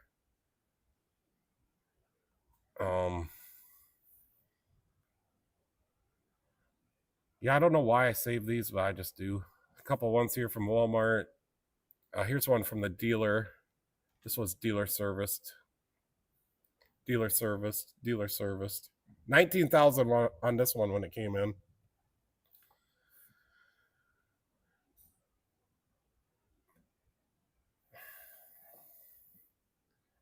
I'm gonna switch that camera back around. Oh yeah, there.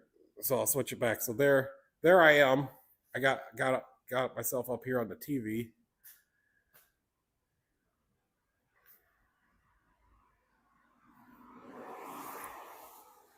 And then this is I don't know, this bay I just call the first bay.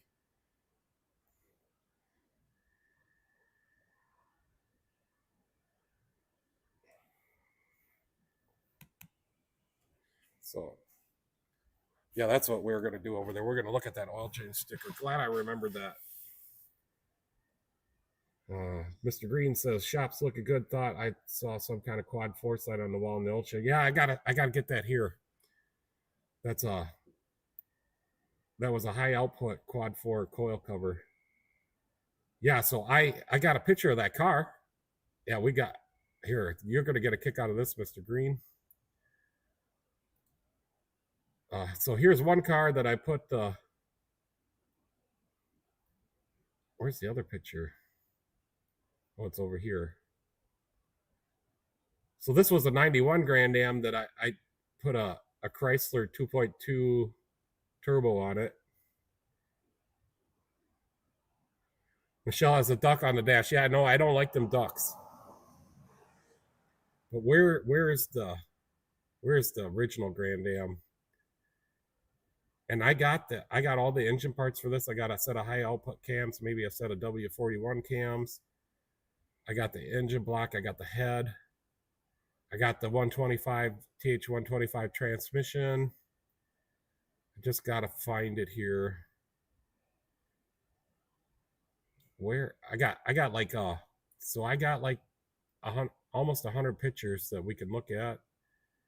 Grand Am right here. Nope, that's a newer Grand Am, and that's my Corvette. It's this one. So this car, I want this car back, or if anybody knows where I can get an older Grand Am like this with a quad 4, automatic transmission, it's got to be.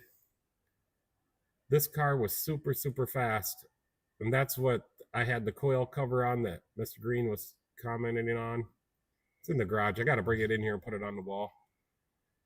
But what happened to this car, it eventually rusted out there back by the back wheel on the driver's side, right before the back wheel, and it came disconnected.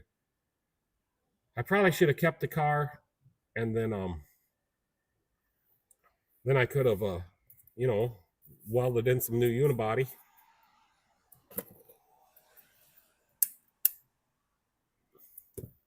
I just always thought that I would be able to find one of these cars again, and I cannot find one of these Grand Ams. I'd take an Olds Calais, I guess, with the quad 4. So if any guys ever see one of these sitting out in somebody's yard, I'd be interested. And we could go up here, the quad 4 turbo. So I put the turbo on this thing, and the only thing I didn't do is tune it, but I did put a 5th fuel injector in there. I can't remember what I hooked it up to turn the fuel onto that fuel injector, or to turn the fuel injector on. But it worked all right. It had a lot of power, and it sounded awesome. I have the exhaust manifold for this and all the turbo stuff. It's laying around somewhere. So if I ever find one of these cars, I could put the turbo set back on it. I can't remember where. I might have drilled a hole in the oil pan or somewhere to drain the oil back out of the turbo. And it didn't have any leaks, so we did a good job. Me and a friend built this turbo setup in a week in my old home garage. And it was in a 91 Grand Am. So it's not the same Grand Am as I showed you in the first picture. And this car rusted out too in the same spot. So this car got junked out too.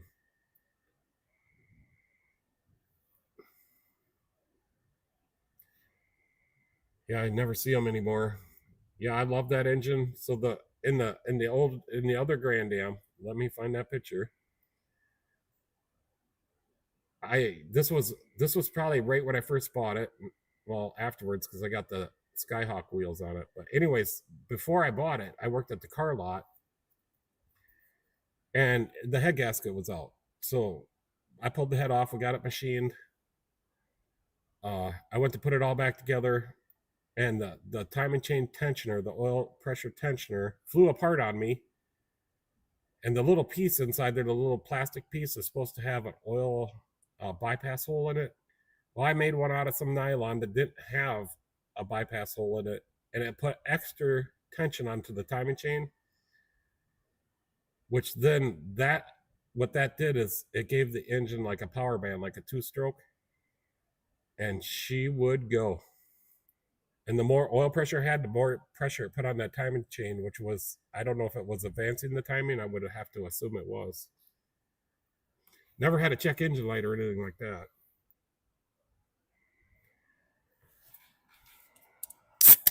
So yeah, we're technically closed here. We closed at 8. That was over an hour and a half ago, but I got the doors open, so I'm just lucky nobody's stopping in.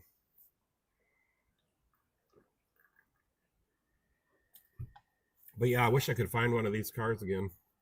I'll take an Olds Calais. Not sure if they put that engine in a Beretta or a Corsica or not. So we can go here, look at some more cars. There's my 79 Monte Carlo. That car was from Texas. I love that car. I ended up selling it. I rebuilt the engine and transmission and the differential and put new interior in it. Didn't have any rust. I never made it into a race car. That was a good thing. But I miss that car. I put a wing on the back too, off of a Suburban. Here's my modified. That's basically what it looks like right now. We better start at the first one, pure stock. Here's my pure stock. And that's a 79 Monte Carlo too, not the same one that I showed you. I ended up buying that Monte Carlo after I had this car. I love this car. This car won a couple races, I think, if I remember. I built everything myself: the roll cage, the car, the engine. I never had to build the engine, but I did like take everything off that we didn't need. Had a turbo hydro 350 in it with the GM 10 bolt. So the only problem with the GM 10 bolt was, I welded the spider gears, but it would break. Sometimes it would break the axle off at the flange on the passenger side, the rear axle. So I still got spare axles laying around, but I did not like breaking that axle off because the track was rough. You'd hit a bump and it would break it off.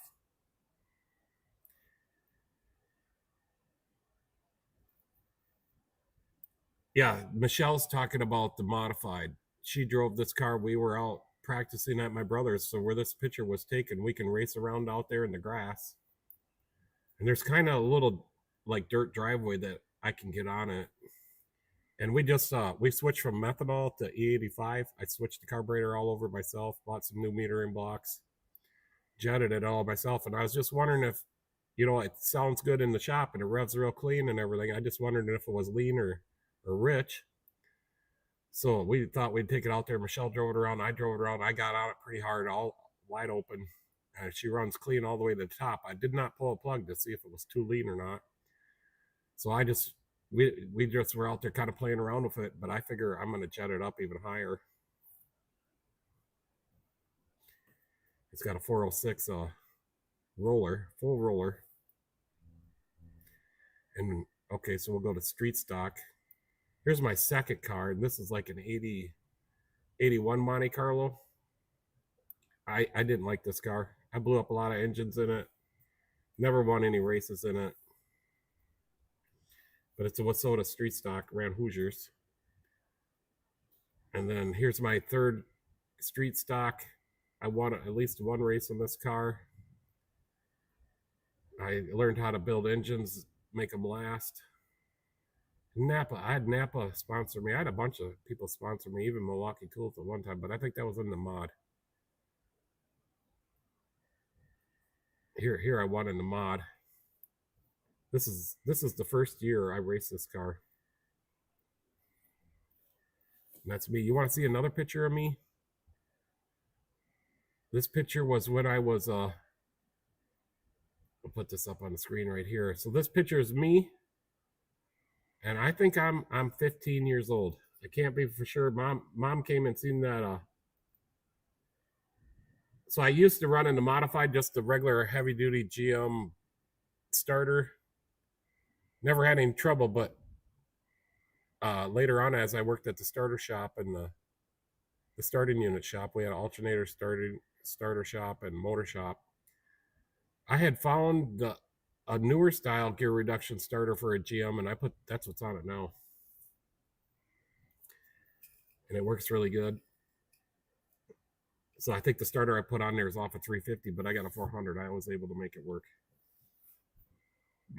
I don't think any of the newer cars had 400s. What else could we do? Here's a picture of the shop. I had a big flatbed 3500 up on my K-Tool. It just barely fits on there. The back wheels are all the way there. And the front stop plates are off because I had to go forward extra far. But I lifted it up there. I'm not afraid. I lifted it up, no problem. Here's the modified engine. This is for the first year. I built this engine all myself. It's a 358. It does have roller cam and stuff in it. A Speedway methanol carburetor from Speedway Motors. Speedway valve covers. Those are some chassis headers, which I didn't like them. I got them off of there. They're too quiet. It was too quiet. I could hear everybody else's car but mine. And then that's my original oil pan, which I made the skid plate on. So the skid plate covers the whole bottom. It doesn't have it in this picture, but then I continued that skid plate all the way up to the front of the oil pan and welded it onto the front. Oh, here's a picture in my old shop garage with the modified in there beside the hoist, so I could get that modified, this bay, and then I had another bay on the other side. And that's my van. I'm redoing the transmission, or fixing all the leaks in the transmission without taking the transmission out of the car. And it turned out to be the selector shaft seal. And it's still good today. And I'm daily driving that van right now. So where's the picture of the van I took the other day? I got so many pictures in here. They're all labeled, but somehow when I scroll through that I miss the pictures. Of Michelle's Jeep. Here's the starting units I was talking about. These are 1224 volts, but we also made some that were 72 volts for locomotives. I took a picture of the van just a couple days ago. Now I can't find the van. No, this is the shop. Here's the house shop. Got my 97 Grand Am up there.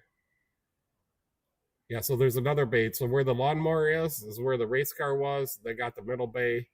And then there was a bay over here, and that's where my Corvette is. This is when I was first starting out, probably in 2021. There's the Grand Am. Yeah, here I crashed in the modified. Too quiet when mufflers became mandatory. One guy mounted stacks from his log hauling truck on his modified. Yeah, that might be too restrictive, but here I am with the chassis headers. I don't like those chassis headers. Here I had the vet. I went to Walmart to get some groceries late at night, and then another vet had parked right beside me, and I took a picture of it. He's not in there. Had underglow lights on it. I'm gonna find that picture of the van. Here's the mod engine with the chassis headers. Yep. Van and race car. A mod. That's a picture of the house thermostat that Michelle hates. Oh, I could not find the picture of the van I took just the other day.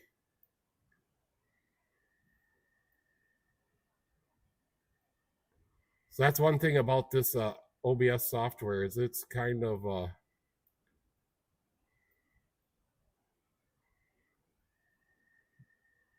it's hard to get used to. I guess just doing live streams for me is hard to get used to. I don't know what I did with the van. The picture of the van, the Chevy van.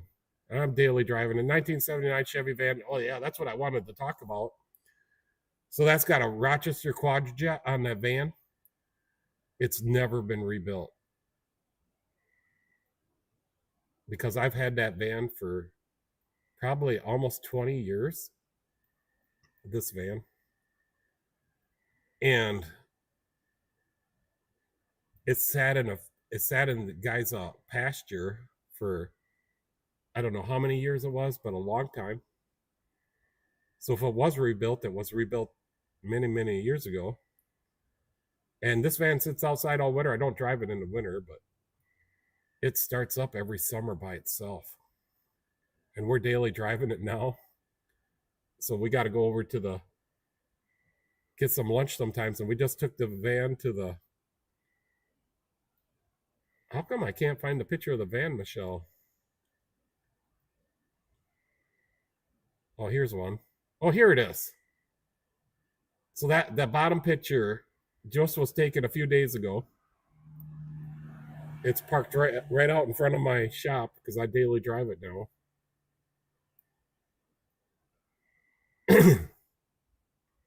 Yeah, Leisure's wondering if you wore a helmet and a fire suit. So the valve covers do leak a little bit over the winter, and when I first get it going in the summer, I just got it going a couple weeks ago. She'll smoke. Smoke will come out from underneath the body of the van. It is quiet. It's got a muffler on it. Them are brand new tires. Like I say, I resealed the transmission. We just put some snowmobile shocks in the back, so it's got regular shocks on there, and I added coil over snowmobile shocks to it, and it lifted the back end up at least an inch, so it sits more level now. Plus, I got a lot of stuff in there. So when I go get my haircut, I got all my aluminum loaded into the back, radiators and all the scrap aluminum, and the side door.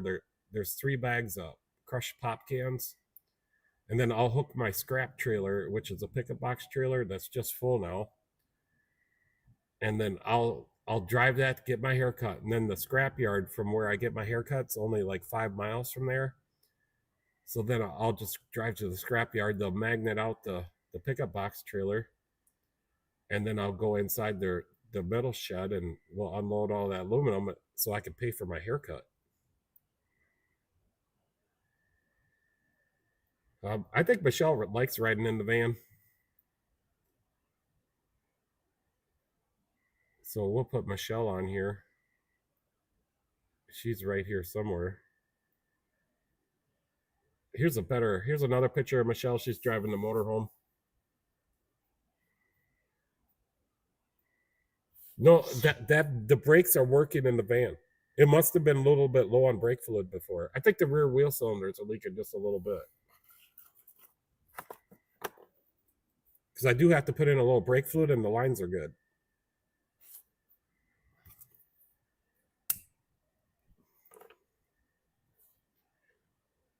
So, yep, there's Michelle. She's in the motorhome right now, the same one that she's driving. She just don't like to be out here. She don't like to be on camera. So she's already okayed these pictures. So here's one of her driving the modified. Well, she's sitting in there in the shop. But anyways, she does drive it. She's driven it on the hoist, and it's got a triple disc ram clutch in it, and she can handle it pretty good. She doesn't clunk it out because on a race car, if they're not fully revved up and you letting the clutch in and out, the engine will tend to kill pretty easily. I think I got some videos of me like racing around in the shop, like testing the brakes, because we had to redo it's got 2 master cylinders, one for the front and one for the back, and I had to rebuild them. They're Willwoods, and then I didn't get the adjustment right now. The pedal is too high in the car. It's got to be lowered, so I got to readjust it. But I was just testing the brakes to make sure I had all front brakes and all rear brakes, because it's got a bias control in there for front to back. And I was just telling, like, Michelle, when you race this car, you got to make like 100 decisions a second when you're racing. Like, I got one hand on the wheel, one hand on the brake bias, drive with both feet. You got cars just going chaos around you. Yeah, they with the big cam they got, this thing's got like 680 lift a cam, and then I got 1.6 ratio roller rockers on it. When you got that big a cam, there's like not a lot of vacuum, and the engine will tend to clunk out.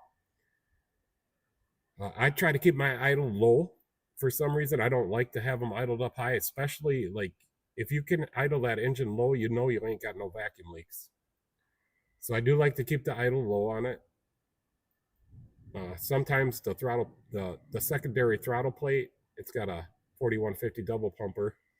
Sometimes the secondary throttle plate will stick a little bit. You got to spray a little penetrating lube on it all the time. I would do that every race, because you don't want the the bores for the shaft to wear out either, because you'll get a vacuum leak there.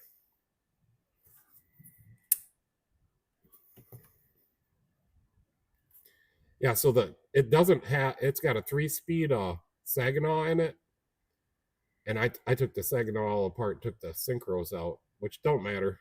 I could still shift without a clutch. You need a clutch to take off and to stop. But it's got 2 levers. So the bottom lever in its first gear, and you can't, if one lever's in gear, you can't move the other lever. So they're right on top of each other. So the bottom little pull lever is in, pull it out 1 notch, it's neutral. Then you pull it all the way back, and that's reverse. So then if you're driving the car, this is what you do. I always start out in first gear because I run a 3-speed, and then it's got a 5. We run anywhere from a 543 to a 514 rear end gear ratio. So then I'll push the clutch in, push the bottom lever forward. That's first gear. You get rolling, and then you pull it out of first gear to neutral, which is middle position. Then you push the top shift lever forward. That's second gear, and then you'll pull that lever straight back as third gear. So that's 1-to-1. The transmission is now 1-to-1 with the engine. So your differential is now the same speed as your crankshaft speed. And that's the gear you race in. Because I used to, when I first started out with this car, we had run like 325 gears, and I'd race in second gear. But what I found out happened when I did that, if you really got a big load on the engine and you hit a rut, she'll strip all the gears off the input shaft. So I've gone through a few Saginaw 3-speeds, and I could completely take them apart and put them back together in my sleep with my eyes closed. And I did have a synchro hang up one time where I could not get the synchro welded to or got misaligned. So I couldn't shift, but I did get it shifted. So then what I did, I don't need synchronizers. So I took all the synchronizers out of the transmission. There's no synchronizers in the transmission. And the next step on the transmission was to take it to the machine shop and get the cluster gear lightened up. Like you could shave half of a second gear and first gear off of them, I think. But I never did that. All the other guys run like Burts and Brins, and some guys run a cone clutch. I never did like to run a cone clutch. Jericho, yeah, that would be too expensive for me.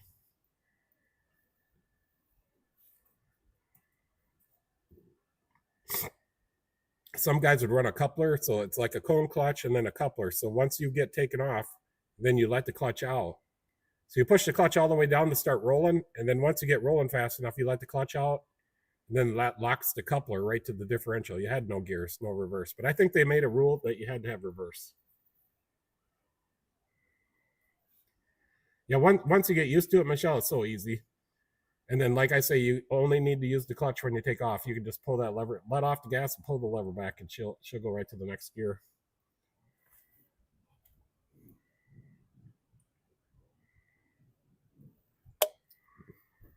I can take off in second gear on that car, and I done it here on the blacktop. So I revved her up pretty good, and I took off in second gear, got a run at it, came into the shop, and made sure the brakes were working. And it probably wasn't a good idea, but I trusted my mechanical ability on rebuilding the master cylinders. We did have to rebuild the fuel pump, the carburetor, and the fuel filter, and put new fuel lines on it because they were rotten. The car hasn't actually been raced since like 2007 or 2008, somewhere in there. I think the last race I raced was a USMTS race. I did pretty good. I was in the lead for a while until they ran me over on the restart because they couldn't catch me. Yeah, I was doing slides in the shop, making sure the wheels would lock up after fixing the master cylinders. I took them out, holding them out, cleaned them up, softened up the rubbers, and put them back together. And they're completely concealed up here, you have to take off part of the tin work to get to them, the body work. Now that's as big as the picture. That's as far as the picture goes. I could show a different picture.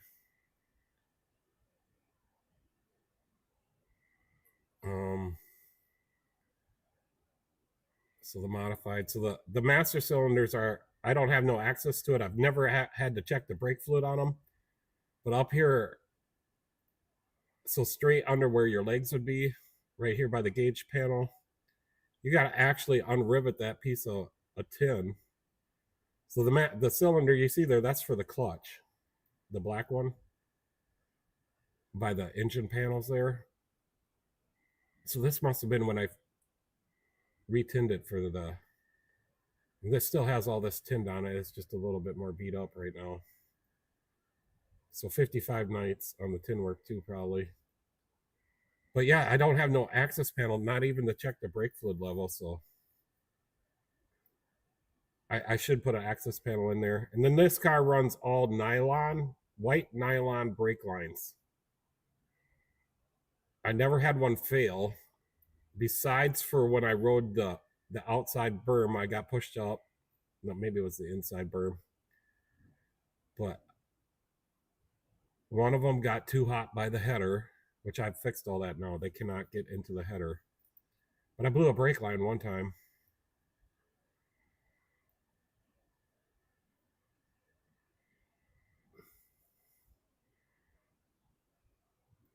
It fell asleep on the restart, yeah. The Zeus fasteners, yep. This car used to have, this is the passenger side door panel. And I got to get some more Zeus fasteners, but I have some actually, the ones that came off. So the passenger side door panel, you could take it off to work in there on grease your dry shaft and all that. But I just riveted the panel on because I could pull up on my car trailer, which it has an open bottom end, and we'd change gears and grease the dry shaft. I just pull up back up on the trailer in the pits.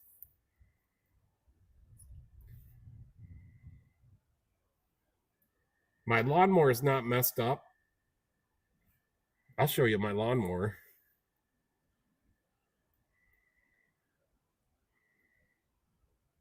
It's somewhere.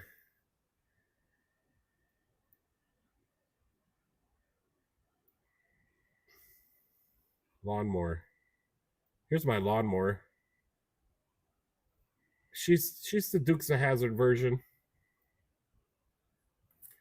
It's got a beefed up engine. It's got an 8-horse opposing cylinder Boxster style Briggs and Stratton.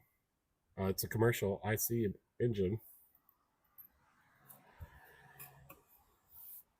I did all the graphics on this myself. I have my own vinyl machine. So I did the Confederate flag, the 01, the little flames there. Some little flames on the back wheels. I think most of them, like flame decals, were stuff I made for other people that just never got sold. I did the 01 like the General Lee. And I'm on my yard with this still today, and people will slow down on the road and watch me for a while. I don't know if they're mad at me or want to fight me or think I'm a slave driver or something.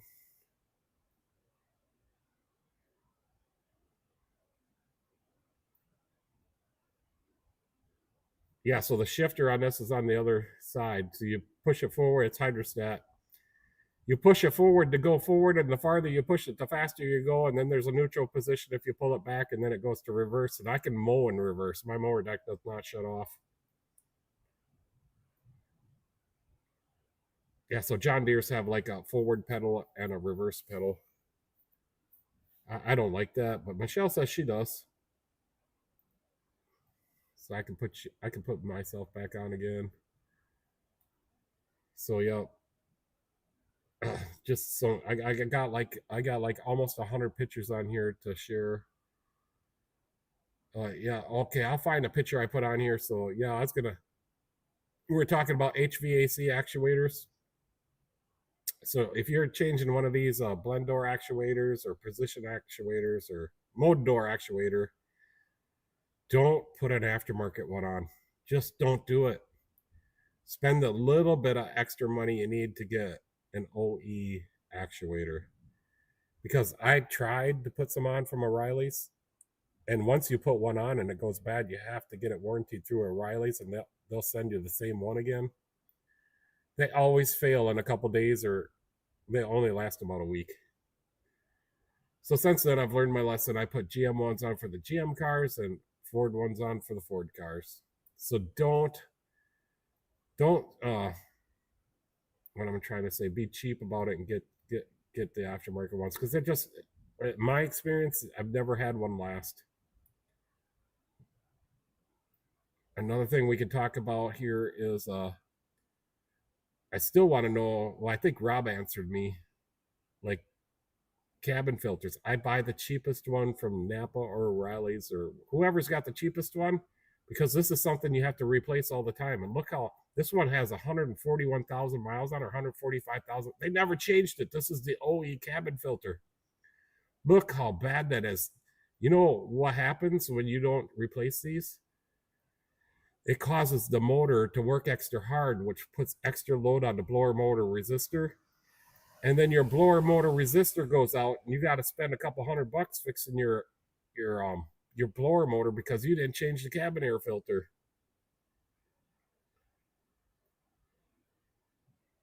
Also, his push more, when you push it, when you pull start it, the whole front end flops up on me. Well, it doesn't flop up on me. A branch knocked my glasses off. I hit the wrong pedal and ran. I'm like, oh no! That's not funny. Glasses are important. Michelle lost her glasses at the hospital the other day, and her glasses were very, very nice, very expensive glasses, and we don't know what happened to them. They were in her purse, and then I went outside because she was there all day. So I went outside to take care of the dog. We came back in to pick her up, and we put everything we got. I carried everything out to the Jeep, and when we got home, we couldn't find the glasses. So hopefully we can find her after she gets healed for her Baja device. Hopefully we can find her a nice set of glasses again. But like wiper blades and cabin air filters, they're disposable stuff, and they have to be replaced all the time. So I have good luck with the cheap wiper blades, and I put the cheaper ones on. I save my customers a little bit of money, and they like it. Same with the cabin air filters and stuff like that. So Leisure says the GMC has 315,000 miles on it. Mr. Goodwinch never changed it when he changed the blower motor. Too busy ogling that. So Katrina, she's pretty good looking.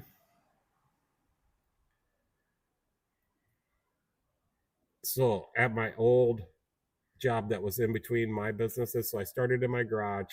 Dad died, and I had to go work for somebody else because I couldn't stand being at home for a while. When I worked at that shop, you know, that's what we did. We started out with oil changes, and then after oil changes, we did the work we found on the vehicles when we did the inspection for the oil change. And I don't think anybody there ever checked cabin filters, because they named me a cabin air filter Pete. Because and then Napa, we only got parts mainly from Napa there. And Napa didn't stock very many cabin air filters at that time, and after I worked there for a couple weeks, they stocked all the cabin air filters.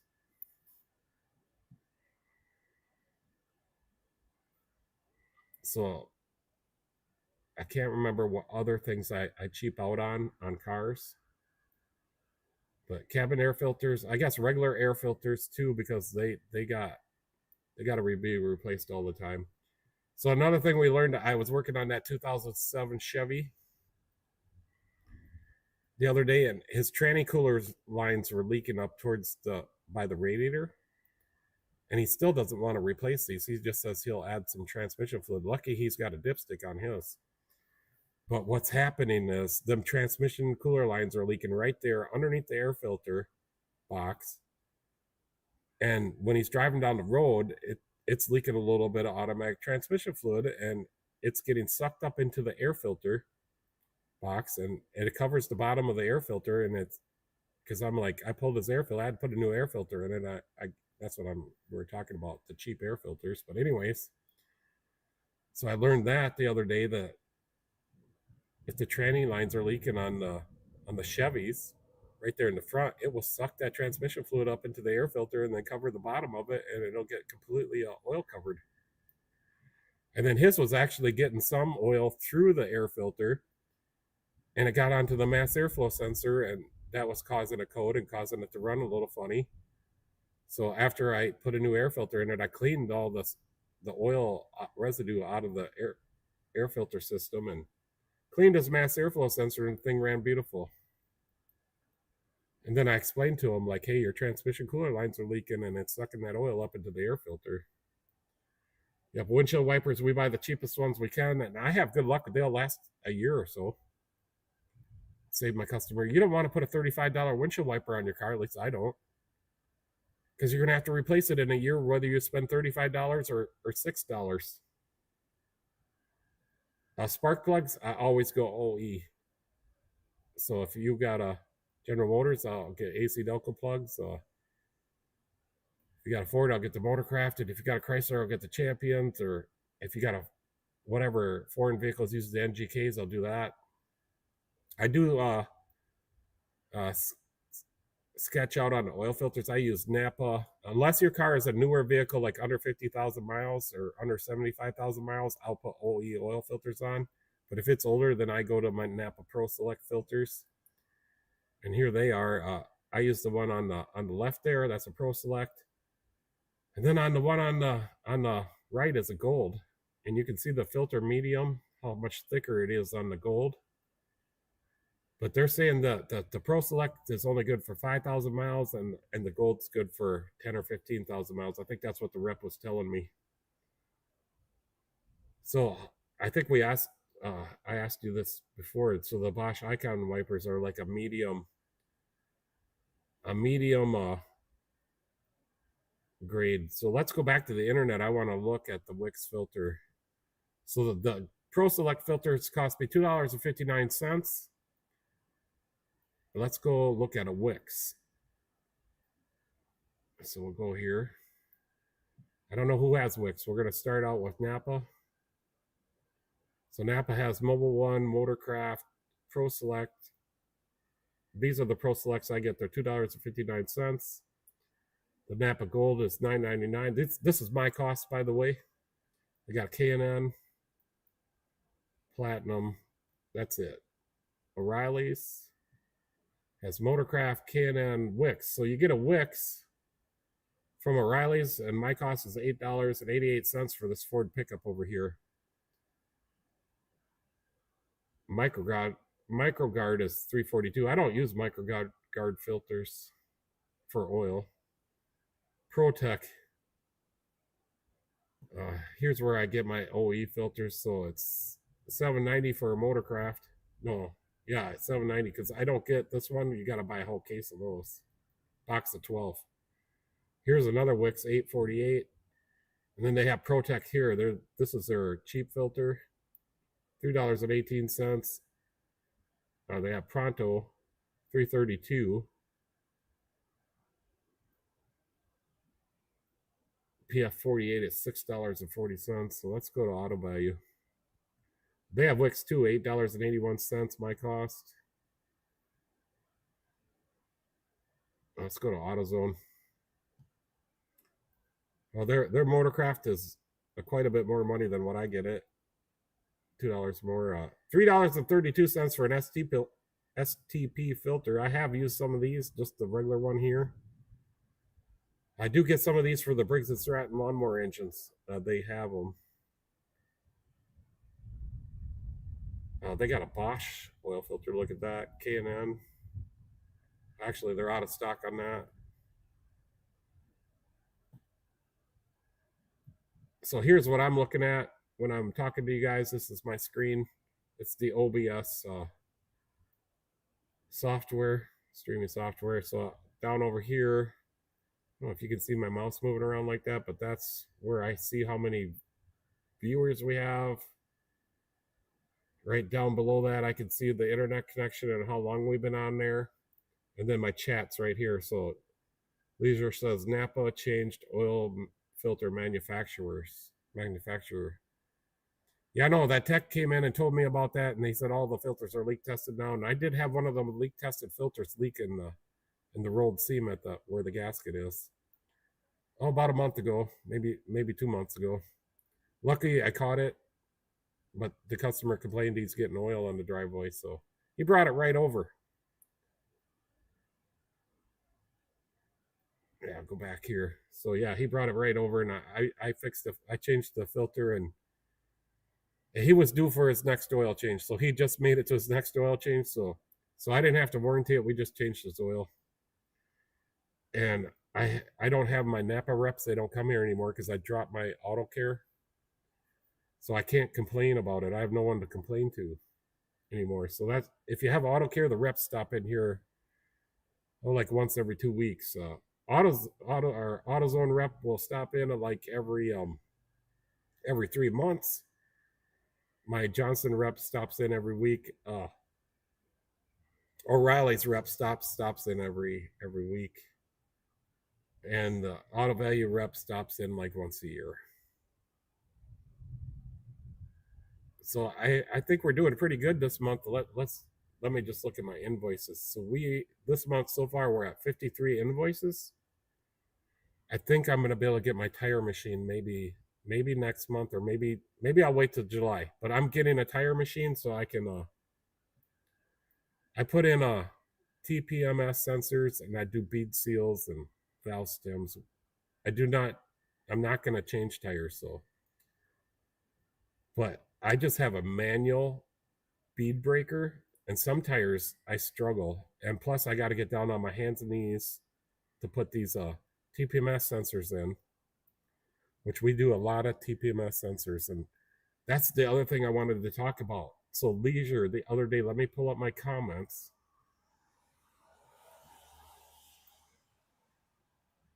See if I can find it here really quickly. Should be right at the top. But what I did, it was a few months ago, but I must have did like 15 TPMS sensors in a row. And Leisure the other day was talking about it because we've had some pretty bad wheel bearings come into the shop lately, one right after another. And here's what he says. So Leisure says, it always amazes me how repairs follow patterns. It must be wheel bearing month. So I said, I know, I've noticed this too. A month ago, we had all Jeeps for oil change day. So we had like 4 Jeeps on oil change day and a Chrysler minivan. So that's the Jeep family, or the Chrysler family, anyways. And then lately, I've been getting a run of OBS Chevys, which is old body style GMT 400 Chevys. I just hope it doesn't turn into like transmission month, or engine month, or timing chain month. That would really be a lot of work for me. So I do like to do the easy work. I have so many customers, and I'm just a one-man shop. So if it's a bigger, really, I do not do the 5/4 timing chain. So I send them to another shop.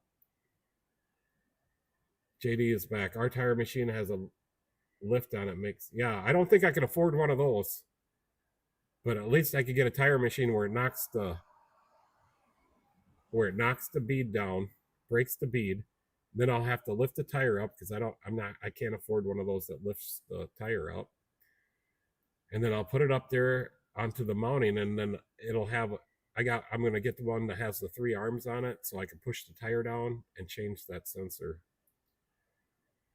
And I don't plan on getting a balancer, so I don't like to I'll mark if I have to take the tire off the rim, I'll mark the tire. I could get a bubble balancer. That's what I used to use a long time ago, and they always worked good.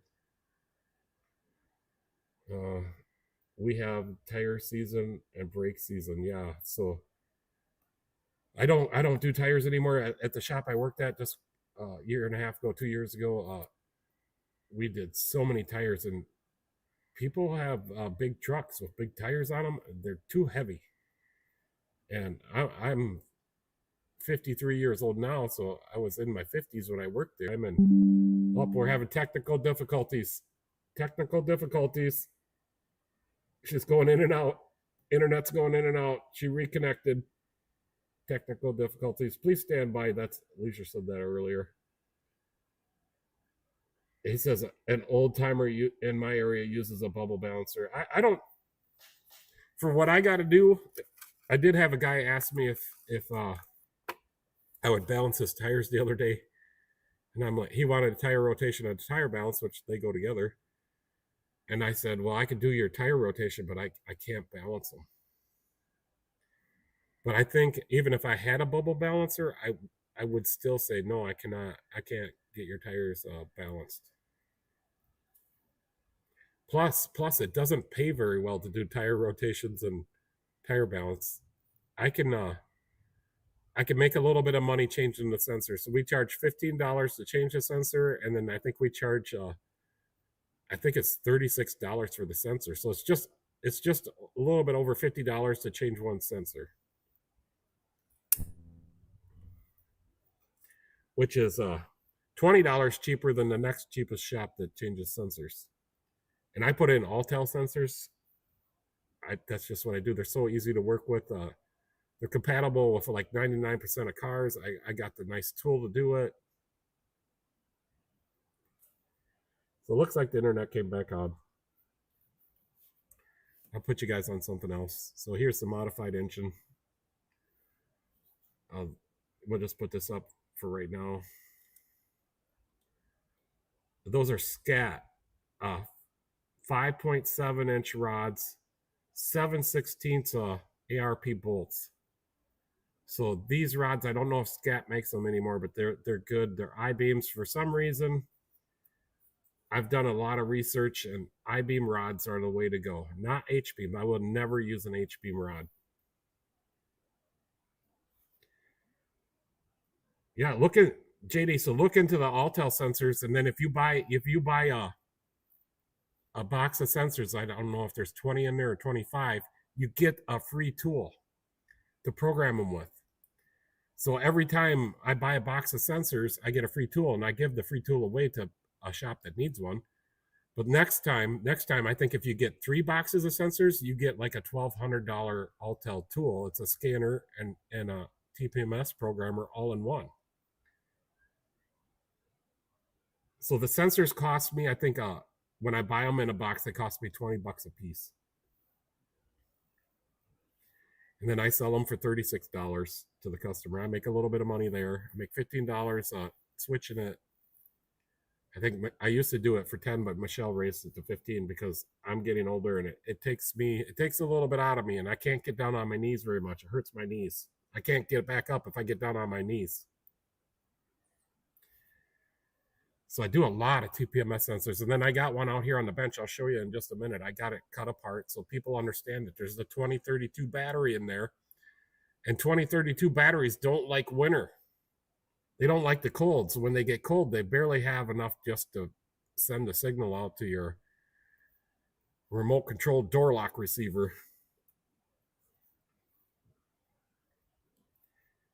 But yeah, I'm gonna get a cheap tire machine. It's got the pressers on it, the wheels, the walking wheels. The arm follows the tire. Somebody's racing around. It wasn't the police officer. It wasn't the cop. Yeah, but I get everybody when I come here and I tell them it's like $51 to put their TPMS sensor in. It's somewhere in there. I could actually figure it out with the tax and everything. They're like, holy crap, that's cheap. But then they tell everybody, and then everybody comes here to get them because nobody will get them they don't like to pay a lot of money to get their, some places charge $100 or more to put a sensor in. I just try to give my customers the best deal I can, as long as I can keep the doors open and make just a little bit of money to pay my taxes. I got to pay a lot of taxes. Yeah, so these are the Hooker Super Competition headers. You can just barely see it in that picture. Yeah, there's our muffler, Leisure. So that's like this three and a half inch glass pack, and I cut it in half, and it's like 6 inches long. So that's only 3 inches. I welded it to my header. Oh yeah, we were going to talk about one time. I don't use header gaskets anymore, so I just clean the head up with my die grinder and a Roloc disc, and make sure all the oil and grease is off. And I use a small bead of red silicone, and you let that dry before you fire it up. They don't leak. They'll never leak. And I do that for hot rod applications that come into my shop that have a header on them and they blow out the gasket. I'll eliminate the gaskets and put red silicone on it. Yeah, I know the pick is up. I'm having a cigarette.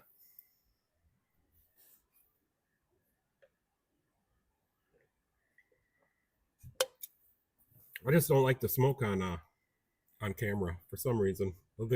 Leisure, one of the lives we were having, Michelle had a cigarette in here, and he's like, something's smoking. I don't know if he was being funny, which he probably was, but he's like, something's smoking. It was funny. Michelle's, I think we both started laughing. Yeah, here, look at my engine mount. Those are cut out lightweight engine mounts. We have to run a low back type muffler, and the tips need to be turned facing downward. Yeah, so these super competition headers, these are 3 inches off the ground when the car's when the car's not racing, when the car's just sitting on the ground.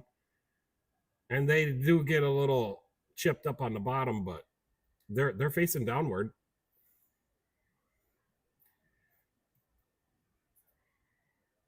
Checker fusible link. So I keep telling everyone, I probably shouldn't say this, but she got her Baja implant surgery the other day. We had to take the day off. It's supposed to be a 3-hour surgery. It took all day. So I just tell everybody, because she's got part of her head shaved a little bit where they did the surgery, and they had to do an extra long incision. They had to put the first hole they drilled in her head wasn't right. Then they had to drill another one, and they dropped the original they dropped the original implant that she was supposed to get screwed into her head on the ground, so they couldn't use it. They had to put the next size bigger one in. So what I just tell everybody that comes, because she deals with all the customers here, and I don't tell everybody this, but only the customers that we could joke around with. So I tell them, like, yeah, she had a loose screw and she had to go get a new screw put in her head, something like that, or she had a missing screw in her head and she had to go get a new one. And I don't know if she thinks it's funny or not, but I do. All right, I'm done now. I can put myself back up on the screen. I'm not having any bush lights yet, but maybe later. So I'm back. I'm back. Yeah, it's kind of funny, and people laugh. They're like, really, what happened? So we tell them, and then Michelle knows the whole story, and she likes to tell it, and she's got all the pictures, and so far she's doing really good. She's got a little bit more before she can get the actual implant where she can hear the device. We call it a device. Before she can get that, she has to fully heal and go back and get it fitted. So she don't have the device yet, but when she gets it, it's going to be great, because she watches the TV. Here, I'll put the TV on. She'll watch this TV when I'm working. Oh, got to do it again. So she'll watch this TV when I'm working, and she's got her shows that she watches. She likes to watch the news too. But anyways, when I'm working, I don't have the radio on in here. I don't have the TV, or Michelle has the TV on. But when she gets her new device, she'll be able to Bluetooth this TV to her device, and she'll be able to have the volume down on the TV. So I guess when it's Bluetooth, then I won't hear it. So it won't affect me in the shop, because I'm always listening for people coming in, or the doorbell going off. We got door alarm. So when the door alarm goes off, if somebody's coming in, or something's going on outside, or a lot of times I just like to listen to myself work. So I guess lately I've been talking to myself a little bit when I'm working. It's been working. I'll talk myself through the repairs I do. I'll turn it back. So I just double tap the screen and it goes from front camera to back camera. So that's kind of cool.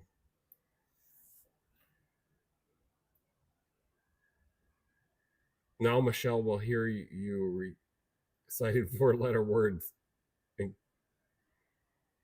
incantations under your breath. Yeah, she'll be able to hear me better. We do get into some tizzle sometimes because she doesn't hear me correctly or can't hear me. The implant is in the device. That magnets to the outside will communicate with the implant to make both my eardrums work together like y'all's eardrums work. So yeah, she's gonna be super excited. She hasn't been able to hear out of her one ear since she was, forever.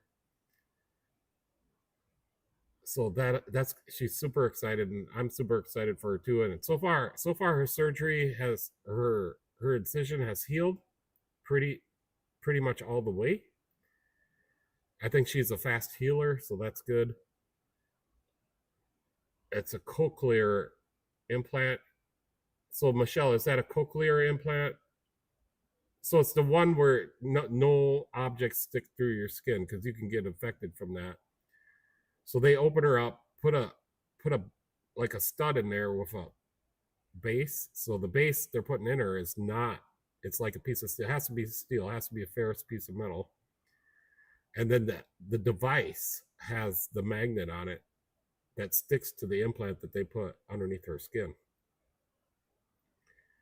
So she was born with microtia, kind of, but not snap-on cochlear. So it's a magnet on, and then she'll have no exposed. Everything's under her skin, so there's no way anything could get affected or like pus around it or anything like that. So it's going to be completely underneath of her skin.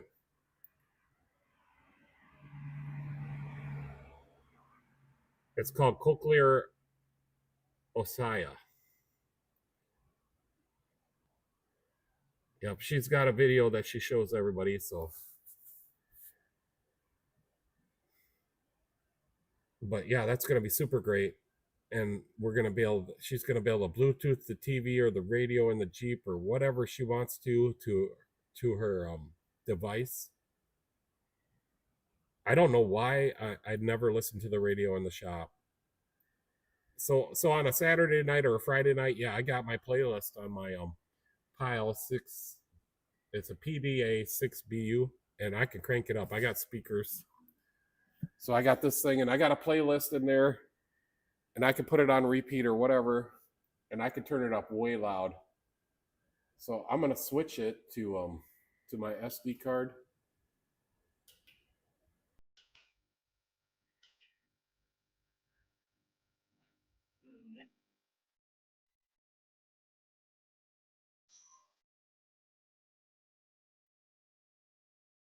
It's probably too loud at this time of night.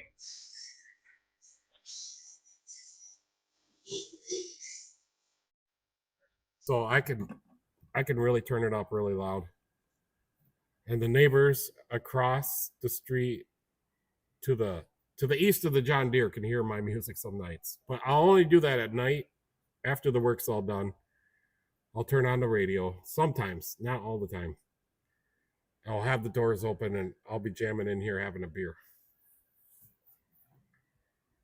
So I do have a radio, and it does pick up radio stations, and it can play my SD card, and it can Bluetooth. So when we had the race car party in here for the NASCAR, I don't know if a month ago, I Bluetoothed the TV to this thing, and then we could have extra volume. Yeah, I don't, not so much anymore. Once every like 3 months, I'll turn it up. A lot of times this song's been on repeat for like 2 weeks now. Michelle gets so mad. It's still on repeat, Michelle. I just turned it to the, yeah, it's still on repeat. It's still the same song. It remembers it. Actually, I got it on really low right now. I don't know if you can hear it or not.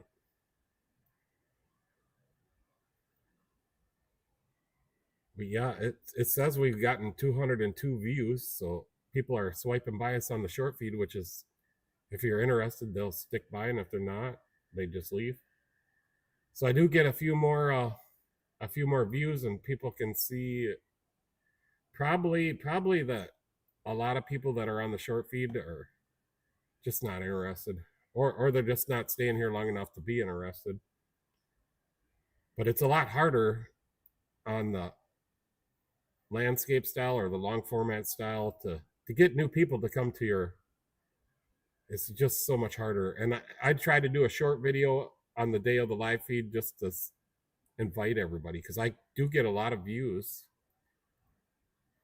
pretty good views on my videos, on the short videos. So today's video is up to, I'll have to go here to the analytics page, let it refresh, and then go back to it. So today's video got 462 views so far, 19 likes. The last video got 1K views, 20 likes. The video before that, 614 views, 18 likes. The video before that got 1.5K views and 72 likes. So short videos for me are just the way to go. I do got a long video coming up on how to program a GM module, control module. We did the TCM in that 2021 Chevy, and I did a video on it. Just ain't got it edited yet. That's the other thing. So short videos only take me a few minutes in the morning to edit, and then I can get them published. And we do same day videos on the shorts. But the long videos take me so long to edit them. It takes an immense amount of time. So I tend to do less long videos because of the time. And I'm running the shop all by myself with Michelle just helping a little bit here and there. And we push in and out the cars. Like I said, we are up to, for this month, we're up to 53 invoices. That's pretty good. That's 2 cars a day for every day, even Sundays, which we don't work on Sundays anymore. I used to do 9 a.m. to 9 p.m. when I first started. And that's where I get all the doctors and people that work in the healthcare would bring me their cars, because that's the only day they got that they're not at the hospital. So they'd bring me the cars for whatever they needed. Oil changes mostly. But it seems like since I stopped doing work on Sundays, I don't get as many of those people as I used to. But I got to have a day for myself too. So that's not too bad. 53 invoices so far for this month. We got about a week left? Not quite. A little bit less than a week left.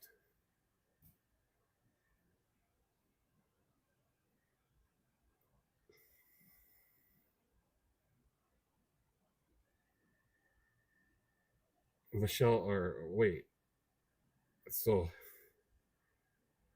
Michelle says I crank my music too, but it's on a shuffle. Yeah, Michelle she loves music, and she's got quite the playlist. JD says I bought a soundbar on the weekend, put it to my PC at work. So how many other guys at your work got their own radio on their toolbox? That's how it was when I worked at the shop I worked at. Everybody had their own radio, and it was chaos in there. I got so mad one day, I almost broke everybody's radio. But I had to go outside, calm down. I had a cigarette, and I just let it go. And then after that day, they all were a little bit more considerate, and they kept the radios down a little bit. Now, Leisure says Mrs. O needs to harass Eric more. Yeah, she seems a little timid in the videos. Been watching a few more of those videos. She needs to have a paddle, right, Michelle? I think Michelle watches them too with me, and she'll be like, I'm gonna send her a paddle. We have so many customers and need time for yourself to relax. Yeah.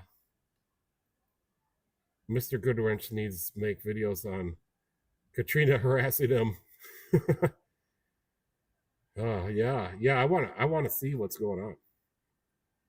Michelle says I listen to everything from rap to country, all all of it. Music is beautiful, yeah. So you're the JD's the DJ in the shop, yep. So that's cool. As long as he ain't got like every technician's got their own radio going on, because that's how it was where I worked at a shop. It was just difficult for me, but I was the I don't like to call myself a technician, but I was the only one that didn't have a radio. Yeah, she has a wooden paddle that says attitude adjuster on it, and if I get out of hand, and she goes for the paddle, I get the hell out of here. She was gonna bring it and show it on a live feed some night. Richard, hey, how's it going? What part of the country are you from? And we always like when we first come on, we state how the weather is. And it's been a while now, so let me check and see what temperature we got going on here.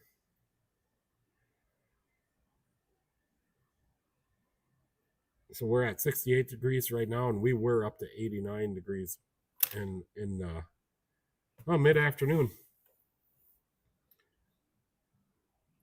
Arizona. So I'm just gonna guess that it's a little bit warmer than 68 degrees in Arizona. Yeah, so we're just talking about everything cars and yeah, I think Michelle's that's why he wears a hat to hide all the lumps. Yeah. No, it's the acid that she just goes after with that paddle. I wear a hat because I'm losing my hair. I'm a little bit self conscious on that part, just a little bit. And I haven't had a haircut. I need to get a haircut. Like my hair is so long on the top. I'm like it's growing back, but I don't think it probably is.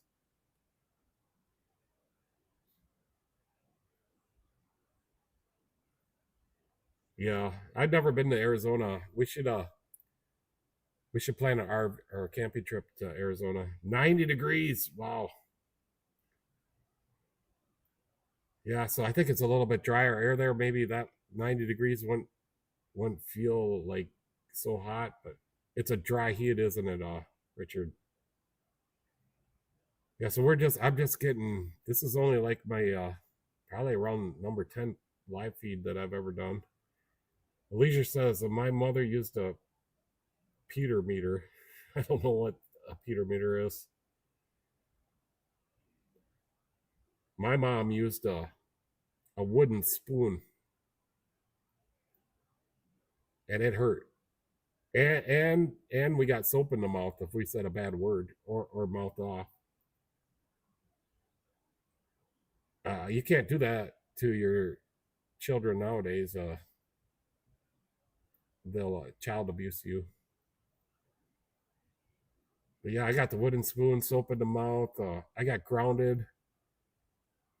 I remember the first night I turned 16, I took my pickup out and got an unnecessary display of speed ticket.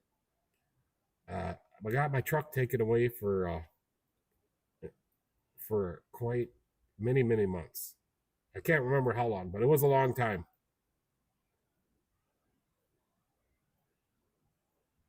Yeah, so that's one reason I think why our generation just turned out to be, we didn't have cell phones either, so that's a big thing. But yeah, I'm Gen X, so we had a little bit tougher life, but we learned from it and turned out to be tougher people.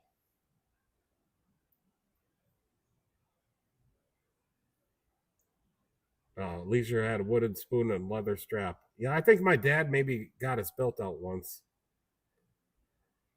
Threatened me for child abuse, and I'd call the police on my kid for being bad. LOL. Yeah, nowadays, yeah, you can't properly discipline your child. I mean, a spanking I mean, I got the hand a lot. Uh, you can't spank your kids. How are they going to learn a lesson? And then we got cell phones now. I mean, cell phones. Come on, don't get your kid a cell phone. Yeah, God is building your character. I think God watches over me all the time. Well, I say a lot of prayers, and I know God watches over me, because if He didn't, I wouldn't get all this work done, and things wouldn't go as good as they do. So I know God is watching over me.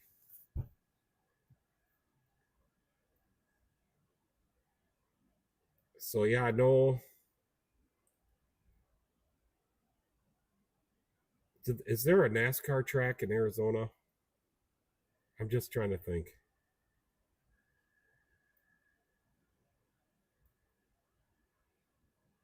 Yeah, I don't know either, Michelle. It's just a lot of things, a lot of politics in it, and the cell phones.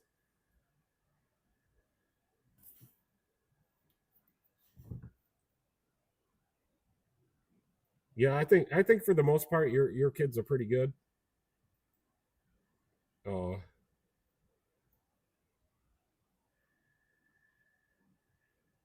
I think for the most part, my brothers are good and my sisters are good.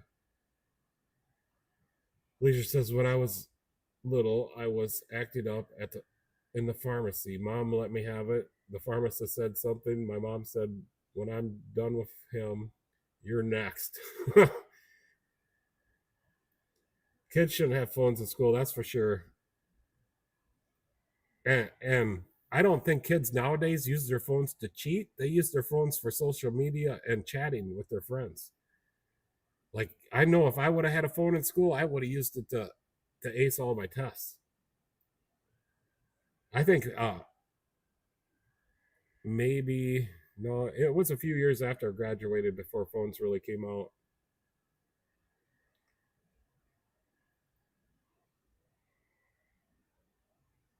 But yeah, I remember when I got my first phone, it was a Motorola flip phone. No, not that phone. I had the Nokia 5100 or whatever they were. I did not want a cell phone at all. I was very reluctant, and my one of my ex-girlfriends wanted to me so she could call me. Okay. So that's the only thing I used that phone for, was to talk to her. So then when we broke up, she wanted her phone back because she paid for it. And I didn't want to give it back to her. So then I got a Motorola flip phone, and then ever since then now I have a pretty nice Motorola phone. The phone where I'm using for this camera is actually a TCL for this live stream. It's the one I use for all my videos, every one of them, because the camera just works the best. This phone, the TCL, is like 3 or 4 years old now. The battery still holds up. We're running off the battery right now, and the camera is better than my brand new Moto.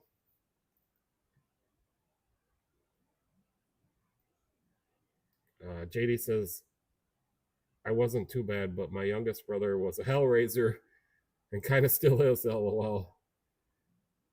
Yeah, that's okay as long as he doesn't get himself in jail or anything or too much trouble.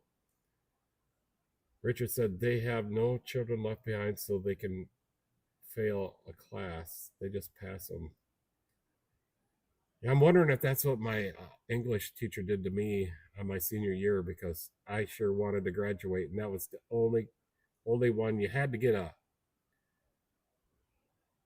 B average to be able to graduate, I think. And I told him, I said, I want to graduate and I need this. But I did work extra hard. I think I did get on the honor roll on my last year of high school. I never went to college. I think Pete was the only one who beat up the bullies for his siblings. Yeah. No, not only that, I take care of the other kids that would get picked on school. I was a little bit, I wasn't bigger, too much bigger, but I was pretty strong, and I could I could defend whoever needed to be defended against most people. Leisure says, my first grade teacher used ping pong paddle on me. Yeah, I don't think teachers could do that anymore. I can't remember if I never really got in trouble in school. I don't think nobody had to use a paddle on me. Richard said, well done. So yeah, things society is just different nowadays, and every generation gets pampered a little bit more. So that's one more thing. Like how you got treated when you were a kid. So like you tell yourself like when I have kids, I'm gonna make sure they have the greatest life. So I call that pampering. So they just get pampered more. So Leisure must have been pretty smart. He got elected to the National Honor Society. That's cool. That's awesome. I know Leisure's got a good memory. He can remember it. My memory is terrible.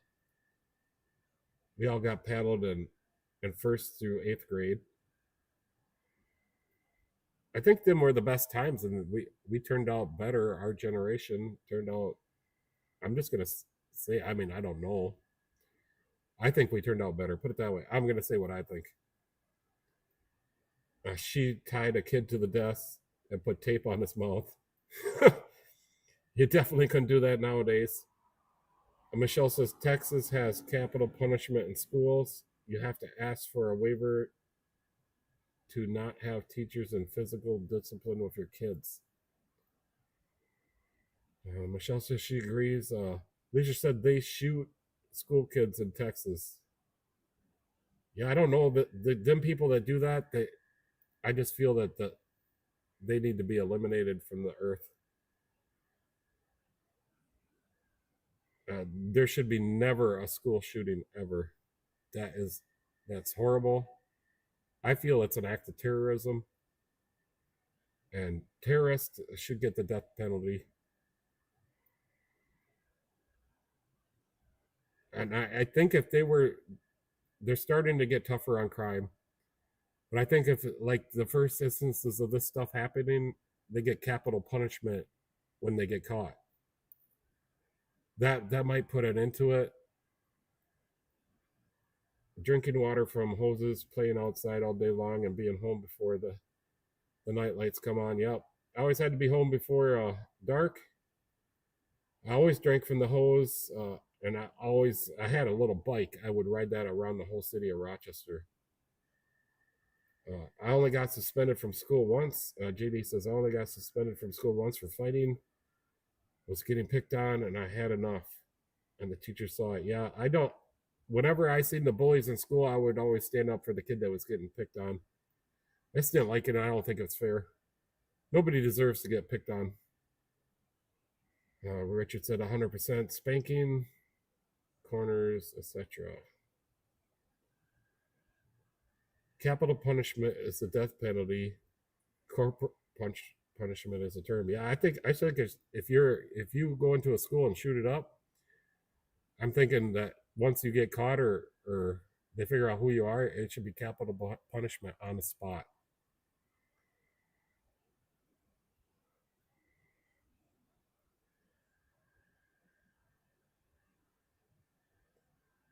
Spanking corporal. I don't know. None of that makes sense to me.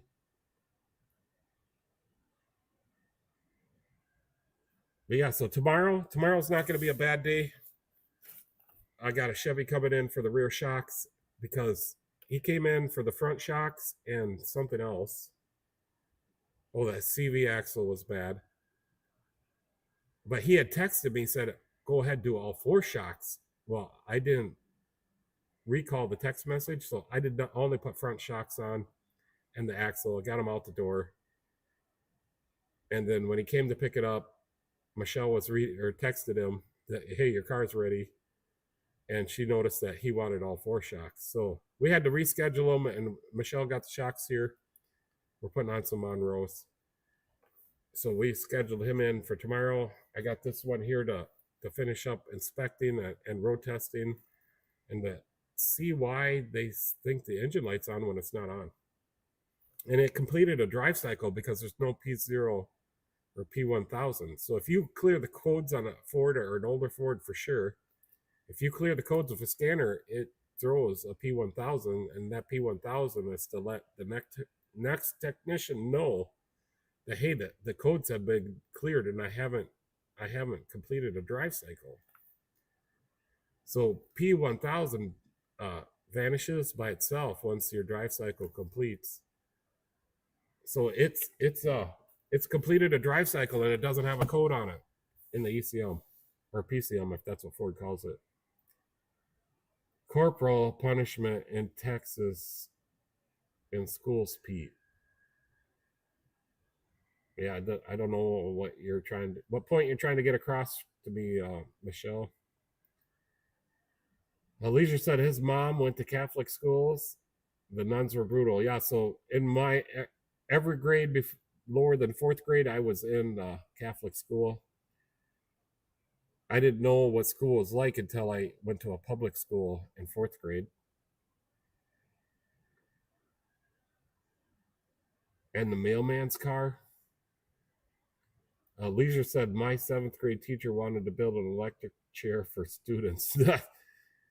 Yeah, I don't know if he wanted to electrocute them, but maybe he wanted to do an experiment or something and a demonstration. But I'm sure he didn't want to electrocute his students. We always had a good chemistry teacher. We did lots of experiments and we played with butane a lot, or whatever kind of gas we'd put through those things. I think it was butane. Maybe it couldn't have been natural gas. It had to be butane. And then in our shop classes, it was pretty wide open. Our teacher was an elderly guy, and it got pretty wild in shop classes sometimes. I don't think anybody ever got hurt, as far as like cut off a finger or anything like that. We probably got some cuts and stuff.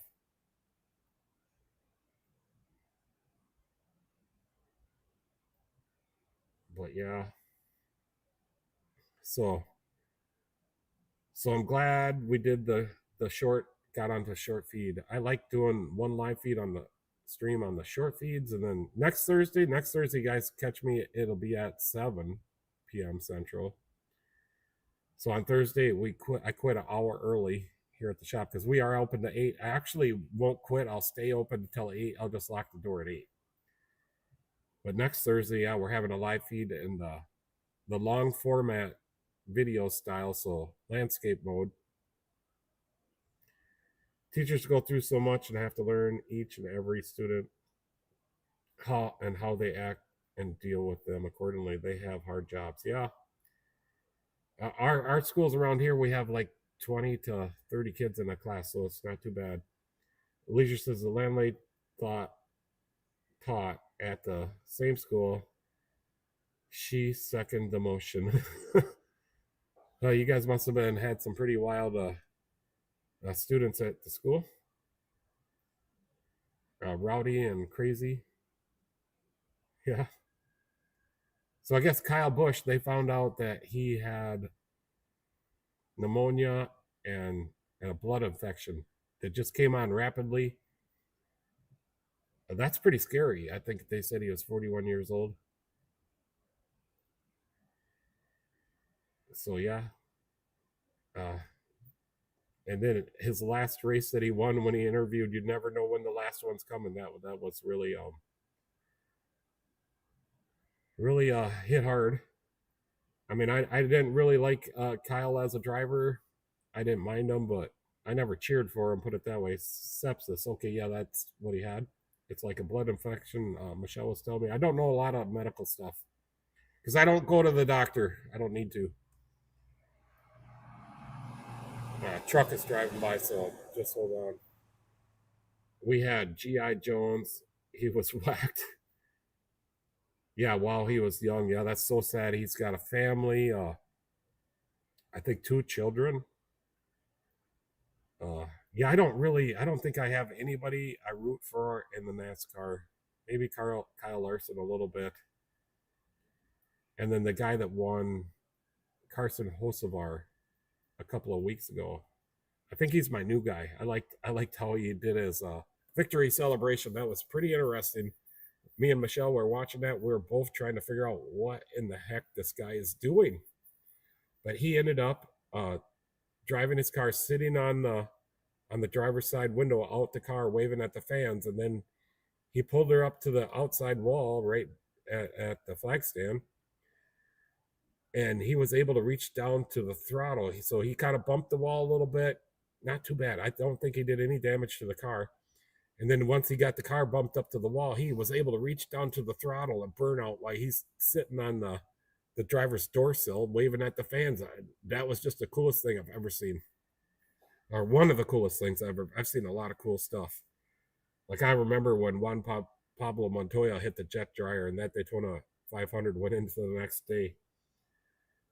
I remember when Dale Earnhardt drove up through the middle at Talladega. I think it was at Talladega. Maybe it was at Daytona, but he drove up through the middle of all them cars. He went from the back to the front in one lap. And I also remember when Dale Earnhardt flipped that car over, and then they flipped the car back on its wheels, and he got back in and finished the race. So those were some of my favorite moments. Jimmy Johnson, the only reason they stopped him was that they started stage racing. So he's got 7 titles, and he would have a lot more if they were able to race like IndyCar, where you just don't have staged racing. Yeah, since Dale Earnhardt, it took me a long time to watch again when Dale Earnhardt died. I still remember the exact where I was watching it.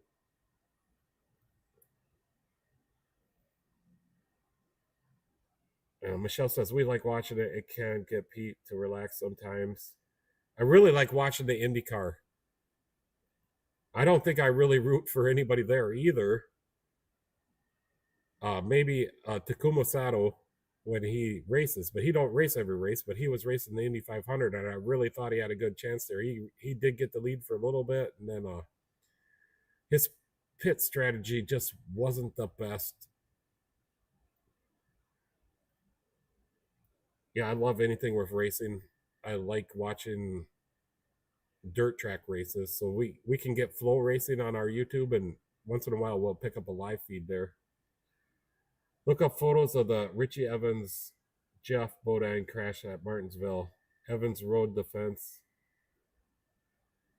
to the finish line. So that reminds me of Ross Chastain just a couple of years ago at Martinsville, setting the fastest lap ever. And he did it like video game style. He came in to turn 4, and he positioned his car towards the outside, and he was in, I don't know, 4th or 5th gear, whatever gear is the highest gear they have. Maybe it wasn't. Maybe it was just 4th gear. He never let off the gas and rode the wall all the way around. That might have been the greatest thing I've ever seen. But I will look up. I'm going to write that down. So probably have seen it. Richie Evans. What time frame is this?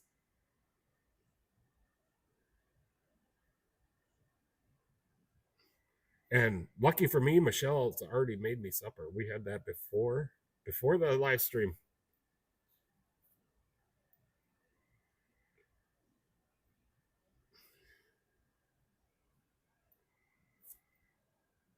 Martinsville.